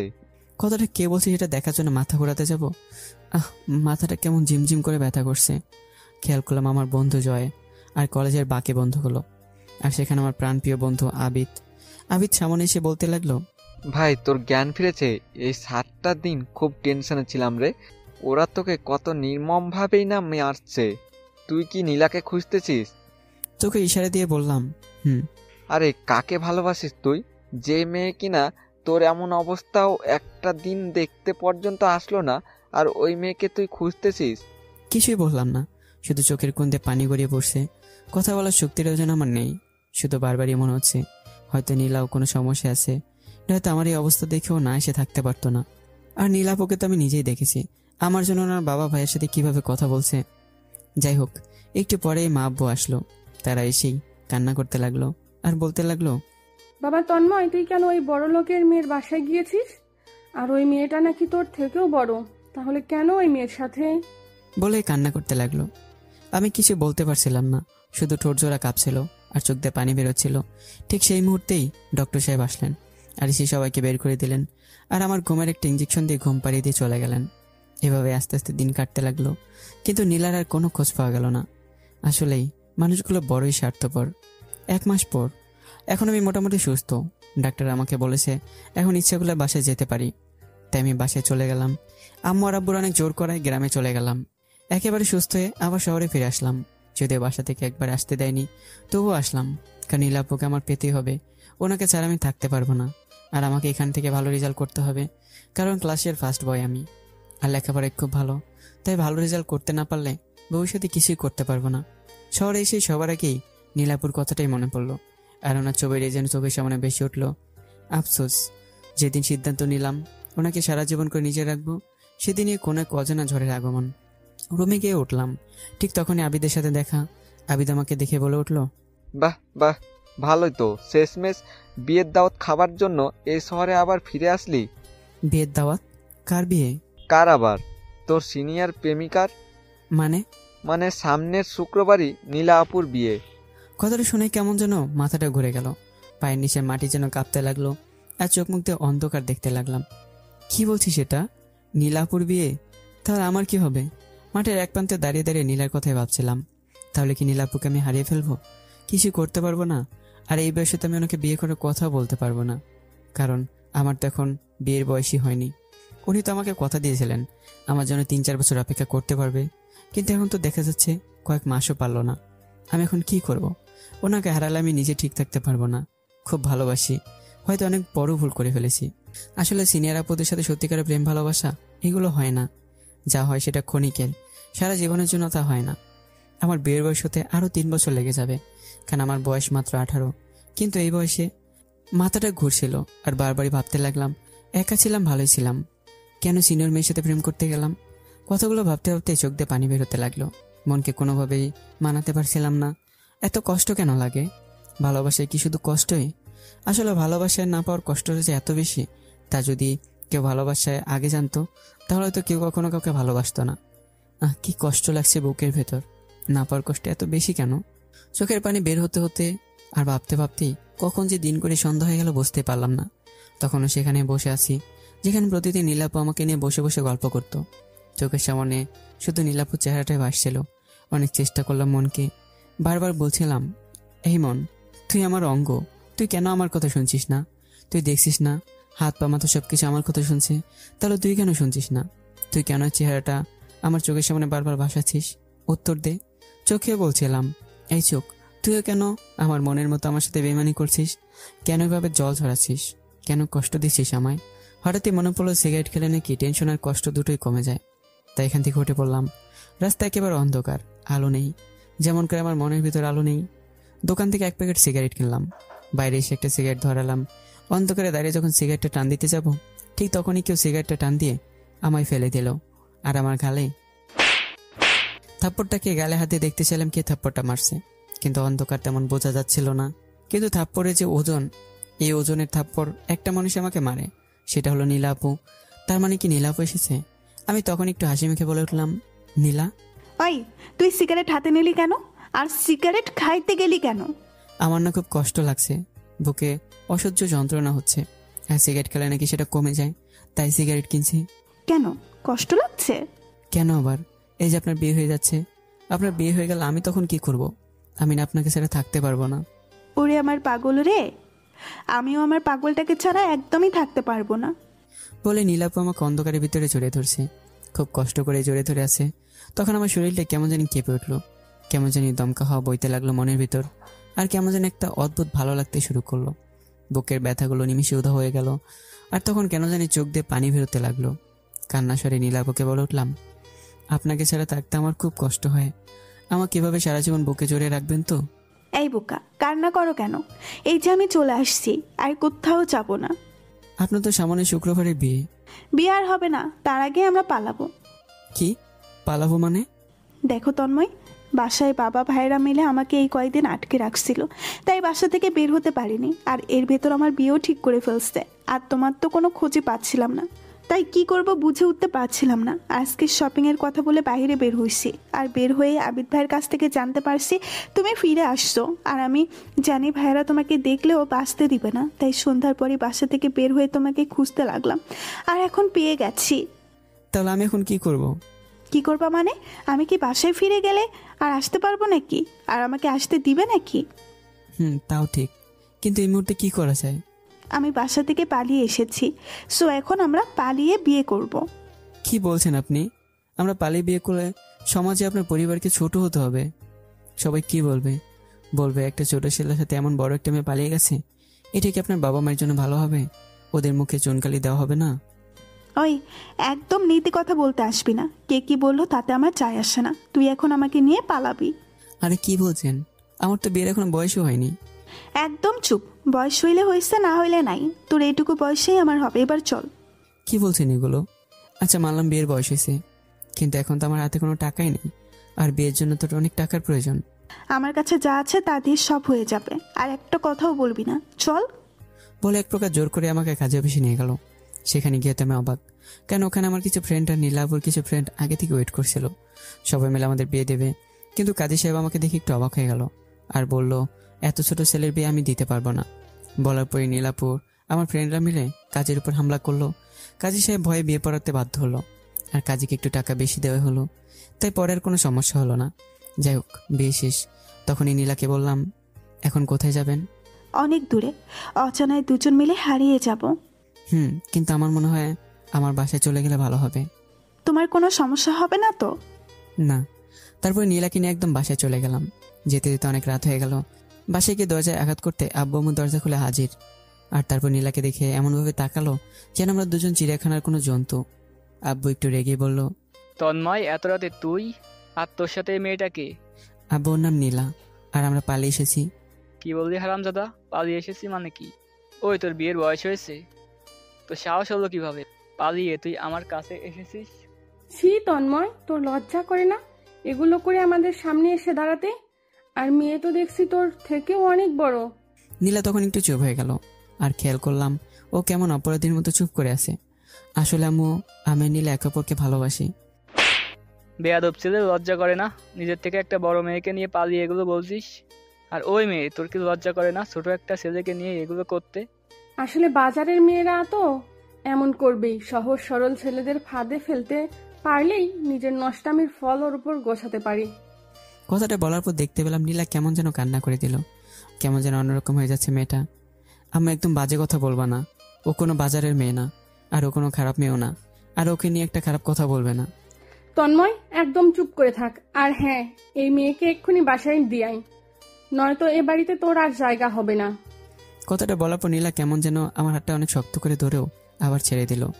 কি বলছো বাবা তুমি? ঠিকই বলছি, যা এখনই ওকে বাসায় দিয়াই। না, আমি পারবো না, আমি কোনোভাবেই এই জীবন থাকতে তা করতে পারবো না। তন্ময়, তুই জানিস না আমার কথার অবাধ্য হওয়ার জন্য তোকে ত্যায্যপুত্র করতে পারি আমি। আর তখনই আম্মু নীলার কাছে গেল আর বলল, হারামজাদি, আমার সহজ সরল পোলাটারে কি জাদু করছস? আর তার মাথায় কি ভূত ঢুকাইছস তুই? তখন নীলা আম্মুর কাছ থেকে ছুটে গিয়ে আব্বুর পায়ের কাছে গেল, আর গিয়ে আব্বুর পা ধরে বলতে লাগলো, আমার জন্য তন্ময়কে এত বড় শাস্তি দিবেন না। আসলে তো ছোট, তাই বুঝতে পারিনি, সব দোষ আমার কারণে তন্ময় এমন করেছে। আমি নিজেই চলে যাচ্ছি, তবুও তন্ময়কে আলাদা করবেন না, আর আমি কখনোই তন্ময়ের কাছে আসবো না। তারপর ওর সাথে এসব করবেন না। কথাগুলো কান্না করতে করতেই বলে এবার কান্না করতে করতে পায়ে পড়ে গেল, কিন্তু বাবা মেনে নিল না। উনি শুধু একটা কথাই বলল, তন্ময়, হয় তুমি ওই মেয়েকে নিয়ে যাও, আর নয় তো ওই মেয়েকে ফিরিয়ে দিয়ে বাসায় চলে আসো। নয়তো আমি আমার সিদ্ধান্ত থেকে একটুও নড়বো না। তন্ময়, তুমি বলে দাও তুমি আমাকে বাসায় দিয়ে আসবে, আর তুমি তোমার বাসার সবার সাথেই থাকবা। না, আমি এটা করতে পারবো না বাবা। বাবা প্লিজ, তুমি আমাদের মেনে নাও। তুই এখনই ওকে তাড়িয়ে দে, নয়তো সত্যিই খারাপ হয়ে যাবে। সেদিন অনেকবার বাবাকে বুঝিয়েছিলাম, কিন্তু বাবা আমাদের মেনে নিল না। তখন কি করব বুঝতে পারছিলাম না। নীলা বারবারই বলছিল, তন্ময়, আমি চাই না আমার কারণে তোমার এত বড় ক্ষতি হোক, আর আমার পাগলামোটা আর তো বড় প্রভাব ফেলবে তোমার জীবনে। সেটা জানলে কখনোই তোমাকে নিয়ে পালিয়ে আসতাম না। আর আমি চলে যাচ্ছি, তুমি তোমার পরিবারের সবাইকে নিয়ে সুখী থেকো, আর একদম আমার কথা ভেবো না, মন খারাপ করবে না, আমি সুখেই থাকবো, তুমি সুখে থেকো। বলি নীলা কেমন করে যেন কান্না করতে করতে চলে যাবার প্রস্তুতি নিচ্ছে। এখন আমি কি করব? একদিকে বাবা মা, অন্যদিকে নিজে সবকিছু বিসর্জন দিয়ে একটু ভালোবাসার জন্য আমার কাছে ছুটে এসেছে। একদিকে আমার বাবা মা, একদিকে আমার ভালোবাসা, আর একটা পাগলি মেয়ে, যে মেয়েটা বড়লোক ছেলেকে বিয়ে না করেও আমার মতো গরিব ঘরে চলে আসছে। আমি কি নীলাকে যেতে দেবো, নাকি তার ভালোবাসার দাম দিয়ে ওকে নিয়ে বাসা থেকে বের হয়ে যাব? নীলা তুমি চলে যাও, আমি তোমার সাথে যেতে পারবো না। আমি আমার বাবা মায়ের সাথেই থাকবো, আর আমি তোমার জন্য ত্যায্য হতে পারবো না। কথাটা বলতে নীলা কেমন অসহায় দৃষ্টিতে আমার দিকে তাকালো, আর অসহায় দৃষ্টি নিয়েও কেমন হাসার বৃথার চেষ্টা করলো, কিন্তু হাসিটা তখন তার মুখে একদমই মানাচ্ছে না। অন্যদিকে আমার বাবার মা কেমন খুশিতে লাভ দিতে লাগলো। আব্বু তো বলে ফেললো, দেখো তন্ময়ের মা, বলেছিলাম না আমাদের ছেলে এত খারাপ না যে রাস্তার কোনো মেয়ের জন্য আমাদের কথার অবাধ্য হবে। তখন নীলা চলে যেতে চাইলো। আমি ওর হাত ধরলাম আর বললাম, নীলা একটু দাঁড়াও, আর 1 মিনিট বাবা। একটু আগে যে কথাগুলো আমি বলছি তা যদি ভেবে থাকো যে আমি এমনটাই করব, তাহলে সবচেয়ে বড় ভুল করবা। মানে খুব সহজ। যদি ভেবে থাকো নীলাকে আমি তাড়িয়ে দেব আর তোমাদের সাথে আমি থাকবো, তাহলে ভুল। কারণ যে মেয়েটা নিজের সবকিছু ছেড়ে বিশাল অট্টালিকার মায়া ত্যাগ করে আমার মধ্যে একটু গরিব ঘরের ছেলের সাথে চলে আসতে পারে, সে মেয়েটাকে আমি কখনোই তাড়াতে পারবো না। আর তাকে তাড়াবো বা কেমন করে? তন্ময় চুপ, বেয়াদব। ওগো, তুমি ওর প্রতি রাগ করো না, ও তো ছোট বা তাই এমন ভুল করছে। ওকে বাসায় আটকে মেয়েটাকে তাড়িয়ে দাও, দেখবে কদিন পর ঠিক হয়ে যাবে। মা তাহলে অনেক বড় ভুল করবে। আর যদি আমাকে কেউ আটকাতে আসে, তাহলে আজ কোনো সম্পর্কই মানবো না। বলেও কেউ আমাকে আটকাতে আসবে না। বলে নীলার হাত ধরলাম আর বললাম, চলো নীলা, যে বাড়িতে আমাদের দুজনকে একসাথে মেনে নেবে না, সে বাড়িতে আমরা কখনোই থাকবো না। আর মা, ভেবেছিলাম তুমি অন্তত আমাকে একটু সাপোর্ট দিবা, কিন্তু দিলে না। তবে এতে আমার কোনো দুঃখ নেই। ভালো থেকো, আর যদি পারো আমাদের দোয়া করো। বাই। বলে নীলার হাত ধরে বাসা থেকে বের হয়ে গেলাম। খুব কষ্ট হচ্ছিল, কারণ মা তখন কান্না করছিল, বারবার আসলে মুখ ডাকছিল। আমি জানি বাবার উপরে মা কখনো কথা বলতে পারে না, কারণ আমার বাবা অনেক রাগী। উনি যেটা বলবেন সেটাই মাকে করতে হয়। যাই হোক, নীলাকে নিয়ে বাসা থেকে বের হয়ে গেলাম। নীলা তখন খুব কান্না করছিল আর বারবার বলছিল, তন্ময়, তুমি ফিরে যাও, আমার জন্য নিজের এত বড় ক্ষতি করো না। কিন্তু ওর কোনো কথাই কানে নিলাম না। চুপচাপ হাঁটতেছি আর ভাবতেছি এখন যাব কোথায়। এত রাতে কোথাও যাওয়ার জায়গাও নেই। রাত প্রায় 11টা, আর গ্রামে এই সময়টাই অনেক রাত, কারণ সবকিছু তখন অন্ধকারে ডেকে যায়। হঠাৎই ফোনে কল আসলো। ফোনটাতে তাকাতে দেখতে পেলাম অপরিচিত নাম্বার। রিসিভ করতে না চাইলেও ফোনটা ধরলাম, কারণ বলা তো যায় না এই বিপদে কে কখন বন্ধু হয়ে পাশে দাঁড়ায়। ফোনটা রিসিভ করতেই, হ্যালো তন্ময়। কে? আরে হারামি, আমি রনি। ও দোস্ত, কেমন আছিস? ও আমার হাই স্কুল লাইফের বন্ধু। ও নিজের রিলেশন করে বিয়ে করেছে, তবে ও আমার বন্ধু হলেও অনেক বড়। দোস্ত, শুনলাম তুই নাকি বিয়ে করেছিস। হ্যাঁ রে দোস্ত, বাসায় মেনে নিল না রে। কি বলিস এগুলো? আর তুই এখন কোথায়? এই তো রাস্তায়। ওই হারামি, নতুন বউ নিয়ে কেউ এত রাতে রাস্তায় থাকে নাকি? কোথায় যাবো রে ভাই, যাও তো রাস্তায় নেই। কে বলেছে নেই? তুই তো আমার বাসায় চলে আসতে পারতি। তোর সমস্যা হবে না? আর জায়গা আছে? আরে শালা, আমার বাসায় 2টা রুম, একটা খালি পড়ে থাকে, আর একটাতে আমি আর তোর ভাবি থাকি। তোর প্রবলেম না থাকলে তুই চলে আয়, বাকিটা আমি দেখতেছি। থ্যাংক ইউ দোস্ত। বলেই ফোনটা কেটে দিলাম আর নীলাকে নিয়ে ওখানে যাবার জন্য রওনা দিলাম। ওর বাসা বেশি দূর না, আমাদের পরের গ্রামে ওর বাসা। আমাদের বাসা থেকে হেঁটে যেতে 1 ঘন্টার মতো লাগে। নীলাকে নিয়ে তখন হাঁটতে লাগলাম। নীলা বলল, আমাকে কোথায় নিয়ে যাচ্ছ? আমি যেখানে যাব। আর হ্যাঁ, আমি যদি রাস্তায় থাকতে পারি, আমার সাথে রাস্তায় থাকতে পারবা? পারবো, কিন্তু কোনো কিন্তু না। যদি পারো আমার সাথে চলো। যেখানেই থাকি না কেন, তোমার বুকে মাথা রেখে আমাকে একটু ঘুমাতে দিও, তাহলেই হবে। আমি আর কিছুই চাই না। কথা শুনে মনটা কেমন জানি করে উঠলো। যাই হোক, বিপদে যতটা সাপোর্ট পাওয়া যায় ততটাই সামনে আগানো যায়। নীলা কেনে অনেকক্ষণ ধরে আটতেছি, তবে আজ 1 ঘন্টার পথ আর 1 ঘন্টা নেই, মনে হচ্ছে কয়েক বছর। রাস্তায় যেন শেষ হচ্ছে না, গ্রামের আঁকাবাঁকা রাস্তাগুলো যেন মনে হচ্ছে আজ আমার সাথে মজা নিচ্ছে। আর এদিকে বুঝতে পারলাম নীলার হাঁটতে হয়তো অনেক কষ্ট হচ্ছে। নীলাকে জিজ্ঞেস করলাম, কষ্ট হচ্ছে? না। মিথ্যা বলতে হবে না, আমি জানি তোমার অনেক কষ্ট হচ্ছে। আর যে মেয়েটা রিক্সা ছাড়া সামান্য একটু পথও চলে না, সে মেয়েটা মাইলের পর মাইল এমন উঁচু নিচু শক্ত মাটিতে হেঁটে যাচ্ছে, তার কেমন লাগতে পারে আমি জানি। ওর উত্তর শুনে আমি কি উত্তর দেবো ভেবে পাচ্ছিলাম না। আস্তে আস্তে পথ চলতে চলতে রনির বাসায় চলে আসলাম। গিয়ে দেখি বন্ধু আমার আগে থেকে ওর বউ কিনে আমাদের জন্য অপেক্ষা করছে। আমাকে দেখে রনি দৌড়ে আসলো আর আমাকে জোরে ধরেই বলল, দোস্ত কেমন আছিস? তোর কথা খুব মনে পড়ে রে। আর তোর ভাবি তো তোর কথা প্রায় প্রায় বলে। আমি আর রনি কথা বলছি আর তখনই আর বউ এসে হাজির। এই যে তন্ময় ভাইয়া, আমাদেরকে তো ভুলে গেছো।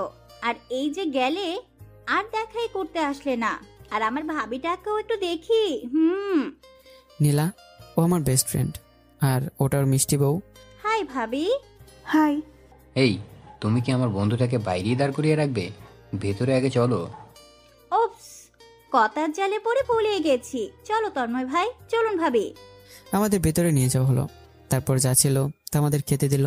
আমি খাচ্ছি আর দেখছিলাম নীলা কেমন সংকোচ বোধ করছিল, বেশি খাচ্ছিল না। খাওয়া শেষ করে সবাই একসাথে বাইরে গেলাম আর একটা মাদুর বিছে চাঁদের আলোর মধ্যে বসে সবাই গল্প শুরু করলাম। আর নীলা কেমন আমার পাশে একদম ঘেঁষে বসে রয়েছে। রনি বলতে লাগলো, ভাবি জানেন, আমরাও কিন্তু পালিয়ে বিয়ে করেছি। আর তন্ময় সেদিন আমাকে বেশি হেল্প করেছে। আপনার ভাবিকে ওই দিন তন্ময় বের করে নিয়ে এসেছিল, আর যার কারণেই আজকে আমরা এক হতে পেরেছি।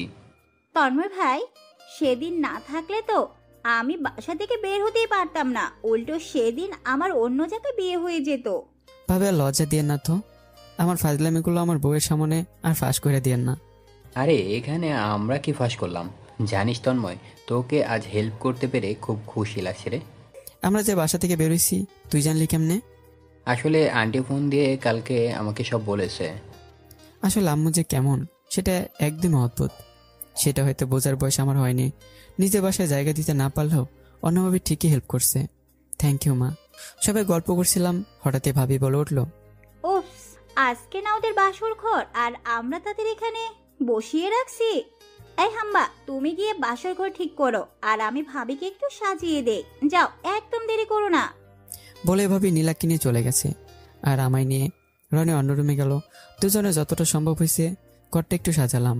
আর রাতের বেলা যদিও ফুল তেমন ফোটে না, তারপরেও ওর একটা ছোট বাগান ছিল, সেখান থেকে কিছু গাঁদা ফুল আর গোলাপ ফুল নিয়ে হালকা ঘরটা সাজানো হয়েছে। আমাদের কাজ শেষ করে আমরা বাইরে বসে রইলাম আর এদিকে নীলাকে এখনো সাজাচ্ছি। এত দেরি কেন করে বুঝি না, মেয়েদের খালি দেরি আর দেরি। যাই হোক, প্রায় রাত 1:30। এত রাতে যে কেউ আমাদের সাহায্য করছে সেটা আমাদের কাছে অনেক বেশি। হঠাৎই বাইরে ভাবির আগমন। এই যে তন্ময় ভাই, সবকিছু রেডি, এবার আসো তাড়াতাড়ি। ভাবি, ও কোথায়? আরে বোকা, ও তো তোমার বাসর ঘরে অপেক্ষা করছে। ও তাই তো। অবশেষে ভাবি আর রনি আমাকে বাসর ঘরে ঢুকিয়ে দিল। যদি আজকে দিনটা আমাদের জন্য শুভ, তারপর আজ পরিস্থিতির শিকার হয়ে কেমন জানি লাগছে। রুমে ঢুকতেই নীলা কার থেকে নেমে আসলো আর এসে আমার পায়ে সালাম করতে আসলো। আর তখনই, হেই কি করছো? বড় হয়ে ছোটদের পায়ে হাত দিচ্ছ কেন? আমি এখন তোমার স্ত্রী, আর এর জন্য এটা আমার দায়িত্ব, আর ওইটা আমার বেহেস্ত। আমাকে ওটা থেকে বঞ্চিত করো না। আসলে কি বলবো বুঝতে পারছিলাম না। ও আমাকে সালাম করলো আর আমি তখন ওকে উঠালাম আর বুকে জড়িয়ে ধরলাম। ও কেমন কেঁপে উঠলো। তখন খেয়াল করলাম তার কাঁপার কারণটা কি। আসলে কান্না করছিল। মেয়ে, কান্না করছো কেন? শুধু চুপ করেই ফুপোচ্ছে। কি হয়েছে, এভাবে কান্না করছো কেন? তো তন্ময়, আমার জন্যই আজ তো তোমার বাসা থেকে বের করে দিছে। আমাকে মাফ করে দিও। এই যে বোকা মেয়ে, এভাবে কান্না করলে কি হয় বলো? দেখবে 2 দিন পর সব ঠিক হয়ে যাবে। প্লিজ কান্না করো না। তখনই নীলা আমাকে অনেক শক্ত করে জড়িয়ে ধরলো আর বলতে লাগলো, এভাবে সবসময় আমাকে ভালোবাসবে তো? কখনো ছেড়ে যাবে না তো? নিজে চোখ দিয়ে তখন বৃষ্টির মতো পানি পড়তে লাগলো।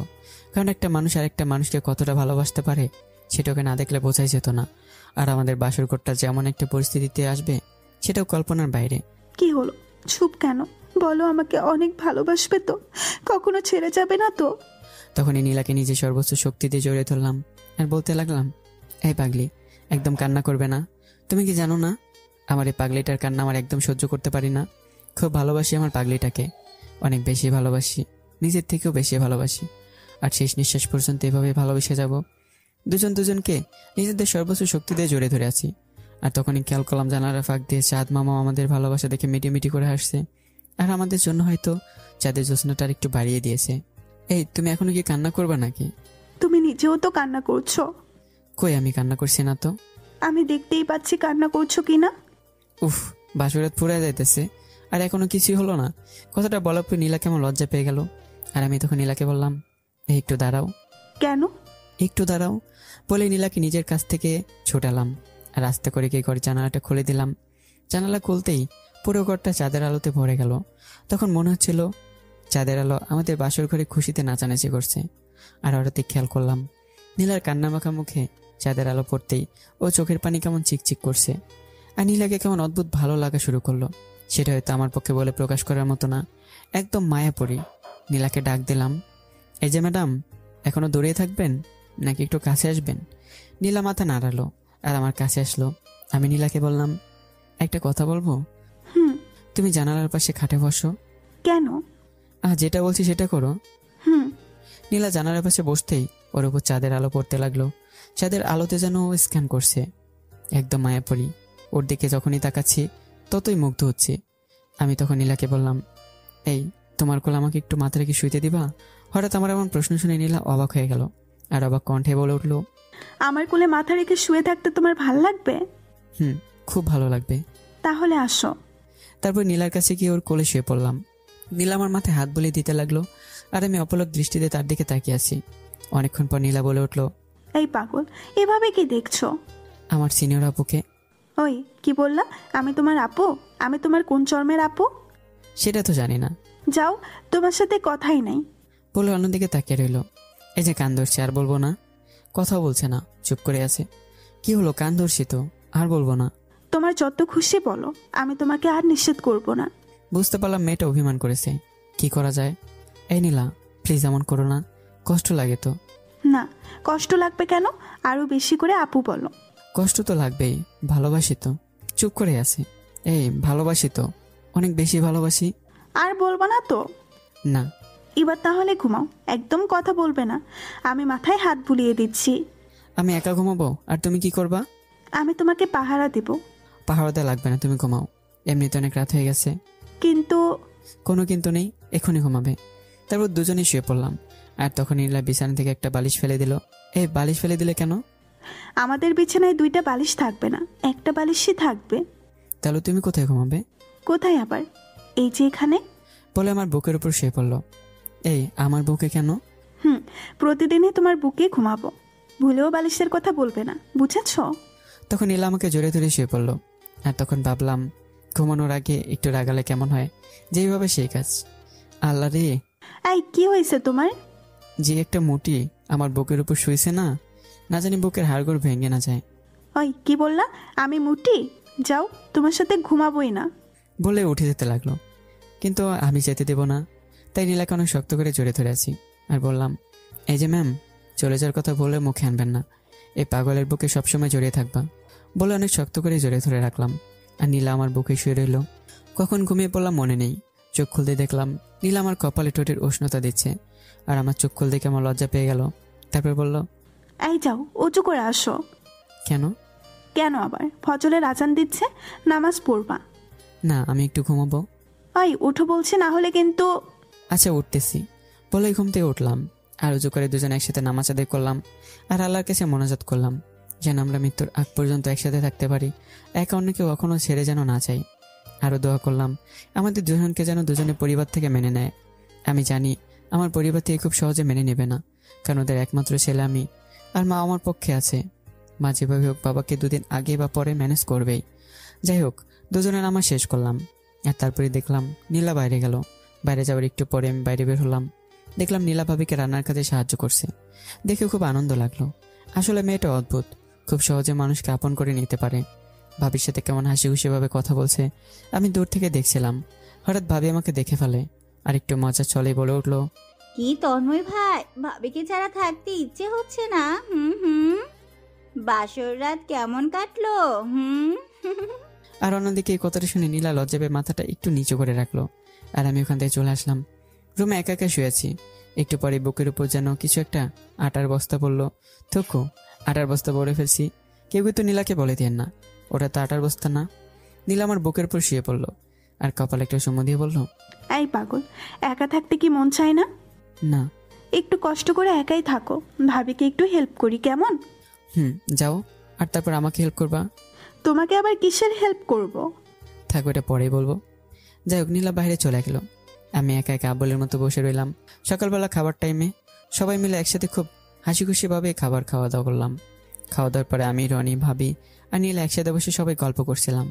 তখনই রনি বলে উঠলো, দোস্ত, কালকেই তোর মা আসবে। কি বলছিস রনি? তুই জানলি কিভাবে? আরে আন্টি ফোন দিছে আর বলছে সবকিছু ঠিক হয়ে গেছে। মানে? মানে আন্টি আঙ্কেলকে রাজি করিয়ে ফেলেছে। কি? এই কথাটা আগে বললি না কেন? আরে বোকা, আমি নিজেই জানলাম একটু আগে। বাজার থেকে আসার পথে তোর আম্মুর সাথে আমার দেখা হয়, আর তখনই তো জানতে পারলাম। হুররে, নীলা শুনছো? আমাদের বাসা থেকে মেনে নিছে। বলেই খুশিতে নীলাকে ওখানে জড়িয়ে ধরলাম। একটু পর যখন খেয়াল করলাম, দেখলাম ভাবি আর রনি কেমন মুসকে মুসকে হাসছে। আর তখন নীলা লজ্জা পেরুমে চলে গেল আর আমি মাথা চুলকাতে লাগলাম।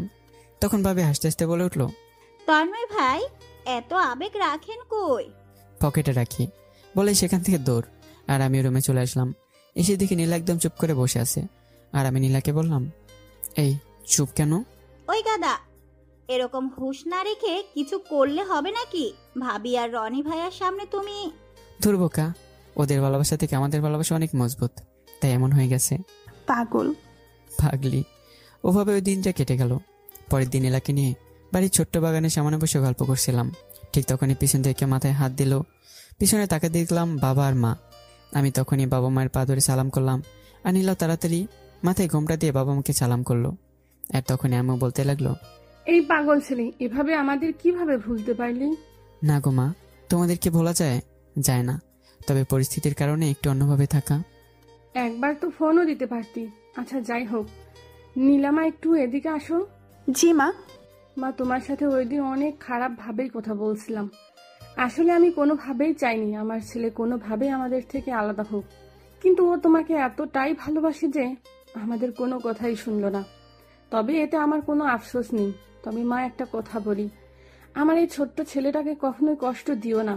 তুমি তোমার নিজের মতো করে ওকে গড়ে তোলো, যেন আমরা সবাই বলতে পারি এই গাধাটাকে তুমি মানুষ করতে পারছো। মা, আপনি কোনো চিন্তা করবেন না, শুধু আমাকে আপনার পায়ে একটু ঠাঁই দিয়েন, তাহলেই আমি সবকিছু ঠিকঠাকভাবে করতে পারবো। সেদিনে আমরা রনির বাসা থেকে বিদায় নিয়ে বাসায় আসলাম। বাসায় আসতেই আমি নীলা আম্মুর সাথে কাজ করা শুরু করে দিচ্ছে। রান্না সহ পরিবারের সব কাজে নীলা সাহায্য করছে। আমি শুধু নীলাকে দেখে অবাকই হচ্ছি যে মেয়েটা নিজের বাসায় থাকতে কোনো কাজই করতো না, এমনকি তার কাপড় ধোয়ার জন্য আলাদা মানুষ থাকতো। আর সে মেয়েটা আমার মতো গরিব ঘরে কিভাবে নিজেকে মানিয়ে নিছে। আর সব থেকে বড় কথা হলো, আমি বের প্রথম দিন থেকে ওর সাথে হাসি খুশিভাবে কথা বলতে চেষ্টা করছি আর তাকে হাসি খুশি রাখতেও, কারণ নিজের সবকিছু ছেড়ে মেয়েটা চলে আসছে, তাকে কোনোভাবে কষ্ট দেওয়া ঠিক না। 1 মাস পর নীলা এখন পরিবারের সব কাজই করে। জানিনি কিভাবে তো তাড়াতাড়ি ও এত কিছু শিখে গেছে। আর সবচেয়ে বড় কথা হলো, নীলার আম্মু সারাদিন একসাথে গল্প করে। দুজন এমনভাবে থাকে কেউ দেখলে বুঝতে পারবে না যে ওই বাড়ির বউ, সবাই বুঝবে এ বাড়ির মেয়ে। মায়ের সাথে এত মিল কিভাবে বুঝি না। আর আম্মু সারাক্ষণ নীলা নীলা করেই বেড়ায়। আমাকে যেন আম্মু ভালো করে চিনেই না, যেন নীলাই ওনার মেয়ে আর আমি কেউ না। আমার তো মাঝে মাঝে খুব হিংসা হয় ওদের এত মিল দেখে। আল্লাহর কাছে একটাই দোয়া করি, সবসময় যেন নীলার আম্মু এভাবেই মিলেমিশে থাকে। সন্ধ্যার দিকে নীলার আমি বসে বসে টিভি দেখছিলাম। চ্যানেল পাল্টাতে দেখলাম IPL হচ্ছে আর ক্রিকেট খেলা আমি হেভি লাইক করি, তাই আমি ক্রিকেট খেলা দেখতে লাগলাম। হঠাৎই নীলা বলে উঠলো, এই তুমি এটা কি দেখছো? কেন ক্রিকেট খেলা? তুমি এটা দেখতে পারবা না, রিমোট দাও, আমি ফুটবল খেলা দেখবো। আইসে যাও, তো আমি ক্রিকেট খেলা দেখবো। কি বললা? আমার মুখের উপর কথা। রিমোট দাও, ফুটবল খেলা দেখবে, ক্রিকেট খেলা ভালো না। ফুটবল একটা ফালতু খেলা, আইসে ফালতু খেলা দেখতে।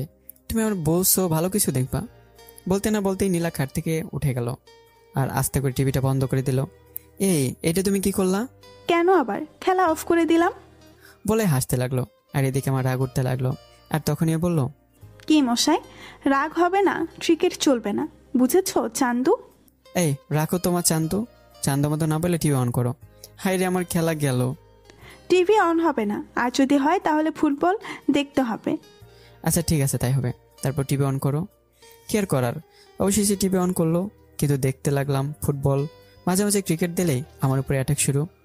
আপনারাই বলেন, নতুন বিয়ে কইরা যদি অ্যাটাক খাই কেমনটা লাগে। যাই হোক, নীলাকে ডাক দিলাম। আচ্ছা, একটা কথা বলি। বলো। আচ্ছা, আল্লাহ যদি আমাদের কোনো সন্তান দেয়, তাহলে তারা কোন খেলা শিখাবা? কেন, ফুটবল?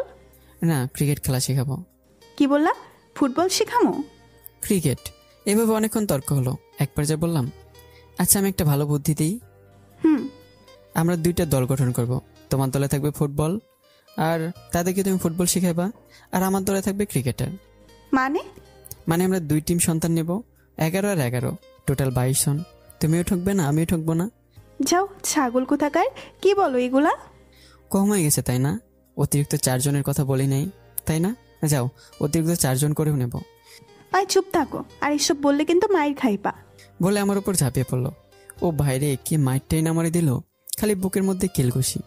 যাই হোক, এভাবে দুষ্টুমের ভালোবাসার মধ্যে দিয়ে আমাদের বিয়ে প্রায় 1 বছর কেটে গেল। কিন্তু নীলা কিনে আমার পরিবারে যে সুখের সংসার গড়ে উঠেছে, সেটা কখনোই কমছে না, বরং আমাদের সবার ভালোবাসা দিন দিন বেড়েই চলেছে। এই তো সেদিন রাতে খাবার টাইম হয়ে গেছে, তখন আম্মু ডাক দিল, তন্ময়, ওই তন্ময়, নীলাকে নিয়ে খেতে আয়। আসতেছি মা। মাকে আসতেছি বলে পিছনে তাকিয়ে দেখি নীলা নেই, গেল কোথায়। তখনই মনে পড়লো খাবার সময় তো আম্মুকে হেল্প করে। যাই হোক, বাড়ি থেকে হাত মুখ দিয়ে আসবো, তখনই দেখে গামছা নিয়ে নীলা হাজির। এই নাও গামছা, হাত মুখ মুছো। দাও বলে গামছা নিতে যাব, তখনই গামছাটা ফেলে দিল। এতক্ষণই রাগ উঠে গেল। ও গামছা কেন ফেললো? এই গামছা ফেলে দিছো কেন? গামছা ফেলে দেইনি, ওটা ওখানে ঝুড়ির উপরে ঢিল মেরে রাখছি। রাখছো, ভালো কথা। এখন হাত মুখ মুছবো কি দিয়ে? দাঁড়াও, ব্যবস্থা করতেছি। বলে নীলা তার শাড়ির আঁচলটা কোমর থেকে খুললো, আর শাড়ির আঁচল দিয়ে আমার পুরো মুখ মুছে দিতে লাগলো, আর হাতও মুছে দিল। ওরা এমন পাগলামি দেখে সত্যি অবাক হয়ে গেলাম। আর তখনই বলল, আমার পাগলটার হাত মুখ মোছার জন্য সবসময় আমি তৈরি। শুধু কি হাত মুখ মুছিয়ে দিলে হবে, ভালোবাসা দেবে না? বলে নীলাকে জড়িয়ে ধরলাম, আর ওর কপালে ভালোবাসার পরশ এঁকে দিলাম। তখন যেন আকাশে চাঁদ মামা মুচকে মুচকে হাসছে। দেখছো নীলা, আমাদের ভালোবাসার দিকে চাঁদ মামা হাসছে। এভাবেই সবসময় আমাকে ভালোবাসবা তো? এভাবে আমি আমার সিনিয়র আপুটাকে। ওই কি বললা? তোমার সাথে কথাই নাই। বলে নীলা নিজেকে ছুটি নিল আর রুমে চলে গেল। তোর এমন একটা মুহূর্ত যে কেন রাগাতে গেলাম। যাই হোক, আমি ভিতরে গেলাম। ভিতরে যেতে দেখলাম নীলাকে আম্মু নিজেতে খাইয়ে দিচ্ছে। দেখে তো হেব্বি হিংসা লাগছে। আম্মু সহজে আমাকে খাইয়ে দেয় না, আর এই মেয়েটাকে প্রত্যেকবারই খাইয়ে দিচ্ছে। কেমন জানি হিংসা লাগতে শুরু করলো। এই মেয়েটা তো তাড়াতাড়ি আম্মুকে নিজের করে নিল কিভাবে। মনে মনে একটু রাগ করলাম, চুপচাপ গিয়ে খেতে বসলাম। রাগ নিয়ে ভাত নিতে যাব, তখন এই পেতনিটার মধ্যে বেশকি কাটতেছে। ও বুঝতে পারছে আমার রাগের কারণটা। আমি ভাত নিয়ে শুধু মাখিয়ে যাচ্ছি, কিন্তু খাচ্ছে না। তখনই নীলা বলে উঠলো, দেখো দেখো মা, তোমার ছেলে কেমন ভাত শুধু মাখাচ্ছে কিন্তু খাচ্ছে না। কি রে তন্ময়, ভাত খাচ্ছিস না কেন? আমি চুপ করে আছি। কি হলো, কথা বল। মা, তুমি আমাকে খাইয়ে দিচ্ছ আর ওকে খাইয়ে দাও না, তাই ও রেগে আছে। ও এই কথা, পাগল ছেলে। এজন্য কি রাগ করতে হয় নাকি? রাগ করবো কেন? আমি কে যে রাগ করবো? এইভাবে কেন বলছিস? তো কিভাবে বলবো? তোমরা বউ শাশুড়ি মিলে যা শুরু করছো, যেন মনে হচ্ছে ও তোমাকে সবসময়ের জন্য নিয়ে নিছে। ওকে প্রতিদিন নিজ হাতে খাইয়ে দাও, আর আমাকে একদিনও দাও না। আচ্ছা বাবা, আর রাগ করতে হবে না। এবার থেকে তোদের দুজনকেই খাইয়ে দিব। এবার খুশি? অনেক খুশি। পাগল ছেলে আমার। বলে আম্মু আমাকে নীলাকে নিজেতে খাইয়ে দিতে লাগলো। তখন খুবই ভালো লাগছিল। ঠিক সেই মুহূর্তে নীলার বড় ভাইয়া আর ওর বাবা মা আমাদের রুমে ঢুকলো। ঢুকেই বলল, অনেক কষ্টে তোদের খুঁজে পাইছি, এবার কোথায় পালাবি? তখন নীলা কেমন যেন থরথর করে কাঁপতে লাগলো। সেই সাথে আমারও মনের ভেতর ভয় লাগতে শুরু করলো। এখন যদি ওরা নীলাকে ধরে নিয়ে যায় তখন কি হবে? তখন আম্মু বলল, নীলা, ওনারা কারা? আর আপনারা বসুন। আমি নীলার বাবা। ও তো বসুন। বলে আম্মু ওনাদেরকে বাসায় বসার জায়গা দিল, কিন্তু ওনারা কেউ বসলো না। ওর বাবা বলে উঠলো, এরকম গরিব ঘরে আমরা বসি না। তোদের সাহস হলো কিভাবে এই ঘরে আমার মেয়েকে এভাবে রাখতে? বাবা, ওনারা আমাকে যথেষ্ট ভালো রেখেছেন, আর এই চাইতে ভালো হয়তো তোমাদের এই অট্টালিকার ভেতরেও আমি থাকতে পারিনি। এখানে সত্যি আমি অনেক সুখে আছি। রাখ তোর সুখ, এই গরিব ঘরে কতটা যে সুখ আমি ভালো করে জানি। নীলা, তুই চলে আয়। তখনই নীলার হাতটা খুব শক্ত করে আঁকড়ে ধরে রাখলাম। নীলা একবার আমার মুখের দিকে তাকিয়ে বলল, বাবা, কোথায় যাবো আমি? স্বামীর সংসার ছেলে মেয়েদের কোথাও যেতে হয় না, আর আমিও যাব না। স্বামীর সংসার মারে, তুই চলে আয়। না মা, এখান থেকে আমি কোথাও যাব না। তুমি না বলেছিলে স্বামীর বাসাই হলো মেয়েদের আসল ঠিকানা? তো মা, আমি তো আমার আসল ঠিকানাতেই আছি। নীলা, তুই চুপ কর। এখানে থেকে তুই কি পাবি? শুধু দরিদ্রতার কষ্ট আর কষ্ট। ওরা কি তোকে তোর ওই দামি দামি cream, snow powder, body lotion সব কিছু দিতে পারবে? পারবে না, কারণ ওই টাকা ওদের নেই। বাবা, ওরা এগুলো দিতে পারবে কিনা তা জানি না, আর আমার এগুলো চাইও না। ওদের থেকে আমি যা যা পেয়েছি তাতেই আমি অনেক সুখী। কি পেয়েছিস তুই? স্বামীর কাছ থেকে স্বামীর ভালোবাসা, শাশুড়ির কাছ থেকে মায়ের স্নেহ, শ্বশুরের কাছ থেকে বাবার স্নেহ ভালোবাসা। আর কি চাই আমার? আর কিছুই চাই না। তোমরা চলে যাও, নয়তো আমি নিজেকে শেষ করে দিব। যাব, তবে তাদের সবাইকে একেবারে চিরতরে শেষ করে দিয়ে। বলে নীলার বাবা হাতে একটা বন্দুক নিল আর বলল সবাইকে শেষ করে দেবে এখন, বলেই হাসতে লাগলো। তখনই মা বলে উঠল, আপনি আমার বুকে দরকার পড়লে গুলি চালান, তারপরও ওদেরকে মারবেন না। কথাটা আম্মু বলার পরই আমি কিছু বলতে যাবো, ঠিক তখনই নীলার বাবা বন্দুকটা ফেলে দেয় আর বলে ওঠে, কোন বুকে আমি গুলি চালাবো? যে বুকে আমার মেয়েটা মাথা রেখে মায়ের ভালোবাসা পায়, কাকে মারবো আমি? মানুষটা নিজের সন্তানের চাইতেও আমার মেয়েটাকে ভালোবাসে, কাকে মারবো আমি? যে মানুষটা প্রতিদিন আমার মেয়েকে নিজ হাতে খাইয়ে দেয়, তাকে আমি কোনোভাবেই মারতে পারবো না। আর এমন একটা পরিবার কাছে আমার মেয়েটা থাকতে পারছে বলে সত্যিই আমি অনেক খুশি। বাবা, হ্যাঁ রে মা, তোদের সবকিছুই আমরা দরজার আড়াল থেকে দেখছিলাম। আর অনেকক্ষণ ধরেই তোদের খাওয়া নিয়ে যে ভালোবাসার গল্প, সেগুলো আমরা বাইরে থেকে সব শুনছিলাম আর দরজার আড়াল থেকে দেখছিলাম। তখনই মনে এত খুশি লাগতে শুরু করলো যে, যেটা হয়তো আমি ভাষায় প্রকাশ করতে পারবো না। তোকে বড়লোক কোনো জায়গায় বিয়ে দিলে হয়তো টাকা পয়সা ধন সম্পদ পাইতি, কিন্তু এত ভালোবাসা কখনোই পাইতি না। আর তোর মা তোদের এই পাগলামোগুলো দেখি কি বলছে জানিস? কি বলেছে, এই বাসা থেকে যদি তোকে আলাদা করি তাহলে আমাদের ছেড়ে তোর মা চলে যাবে। আর তোর ভাইদেরও একই কথা। এমন পরিবারের কথা আগে জানলে তারা নিজেই তোকে এখানে রেখে যেত। তখন খেয়াল করলাম নীলার ভাইদের চোখে পানি। নীলার বড় ভাই আমার কাছে আসলো আর এসে আমাকে জোরে ধরে কান্না শুরু করে দিল আর বলতে লাগলো, ভাই রে, তুমি আমার বোনের থেকে ছোট, তাই তোমাকে আমাদের পরিবারের কেউ মেনে নেয়নি। তবে আমি বুঝতে পারছি আসলে ভালোবাসা কখনো ছোট বড় দিকে হয় না। তবে তোমার কাছে আমার বোনটা যতটা সুখে আছি, হয়তো আর কেউ এমন করে আমার বোনটাকে সুখে রাখতে পারবে না। তবে তাই তোমার কাছে একটা অনুরোধ, আমার বোনটাকে কখনোই কষ্ট দিও না। দোয়া করবেন ভাইয়া, যেন আমরা সবসময় এভাবেই থাকতে পারি। হঠাৎ নীলা বলে উঠল, আচ্ছা বাবা, সবাই যদি আমাদের মেনেই নিছো, তাহলে প্রথমে এমন করলে কেন? আরে বোকা মেয়ে, আমরা এসেছি তোদেরকে একটু সারপ্রাইজ দিব না? আর সারপ্রাইজ না দিলে কি হয়? প্রথমে তো তোকে নিয়েই যাব, এই নিয়তেই এসেছি, কিন্তু এখানে তোর সুখের সংসার দেখে সেই ইচ্ছেটা মরে গেল। আর প্রথমে একটু মজা করে ভাবলাম এই সুখের সংসারের সাথে আমরাও অংশীদার হইতে। আমাদের কি একটু ঠাঁই দেওয়া যাবে? তখনই আমি আর নীলা ওদের সবার পা ধরে সালাম করলাম। সবাই খুব খুশি হলো। আর নীলার বাবা বলল, তোমাদের বিয়ে আবার হবে মহা ধুমধাম করে। আমার মেয়ের বিয়ে ধুমধাম করে অনুষ্ঠান না হলে কি হয় নাকি?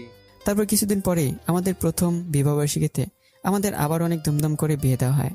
আর আমাদের জন্য আবারও নতুন করে বাসর ঘর সাজানো হয়। এবার আর বাসর ঘরে যেতে কোনো লজ্জা লাগছে না।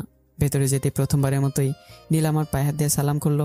তারপর নীলাকে বললাম, আচ্ছা নীলা, প্রথম বাসরাতের তুলনায় এবারের বাসর কেমন লাগছে? অনেক ভালো। কেন বলো তো? কেন আবার? এই বাসরে আমার তোমার ফ্যামিলি আমাদেরকে মেনে নিচ্ছে, তাই অনেক খুশি। এই যে শোনো, তুমি খুশি হলে চলবে না, আমারও খুশি হতে হবে। আর আজকের পর থেকে কিন্তু আমরা ক্রিকেট আর ফুটবল টিম গঠনে কাজ শুরু করে দেব। সামনে আবারও ক্রিকেট বিশ্বকাপ, সো আমার ক্রিকেট টিম লাগবেই। ওই, তুমি কি বললা? মুখে কি কিছুই আটকায় না? আটকে রেখে কি করব? টিম লাগবে তো লাগবেই। দাঁড়াও, দেখাচ্ছি মজা। আসো দেখি কে কাকে কত মজা দেখাতে পারে। তারপর লাইট অফ। আর কিচ্ছু জানি না। আপনারা এখন এখানে দাঁড়িয়ে আছেন, ওই মেয়েরা জানতো আর তাকায় থাকেন না। অবশেষে সিনিয়র জুনিয়র প্রেম সার্থক হলো। সিনিয়র জুনিয়র প্রেমের কাছে সব বাধাই ব্যর্থ হলো। আসুন সিনিয়র আপুদের বিয়ে করি, বাংলাদেশের ক্রিকেট টিম গঠন করি। থুক্কু, ক্রিকেট টিম পরে, আগেই সুখী সমৃদ্ধ বাংলাদেশ করি। জাগো সিনিয়র আপুরা জাগো, আর আমাদের নিয়ে ভাগো। জয় বাংলা, এবার আমাদের সামলা। তো বন্ধুরা, কেমন হয়েছে আর শেষের কতটুক কমেডি হিসেবেই নেবে, আর পুরো গল্পটি কমেডি আর মজা বিনোদন হিসেবেই নেবে, কেউ সিরিয়াসলি নিও না। তো কেমন আছে জানাতে ভুলবেন না। পরবর্তী গল্পের জন্য তৈরি থাকবে। আল্লাহ হাফেজ।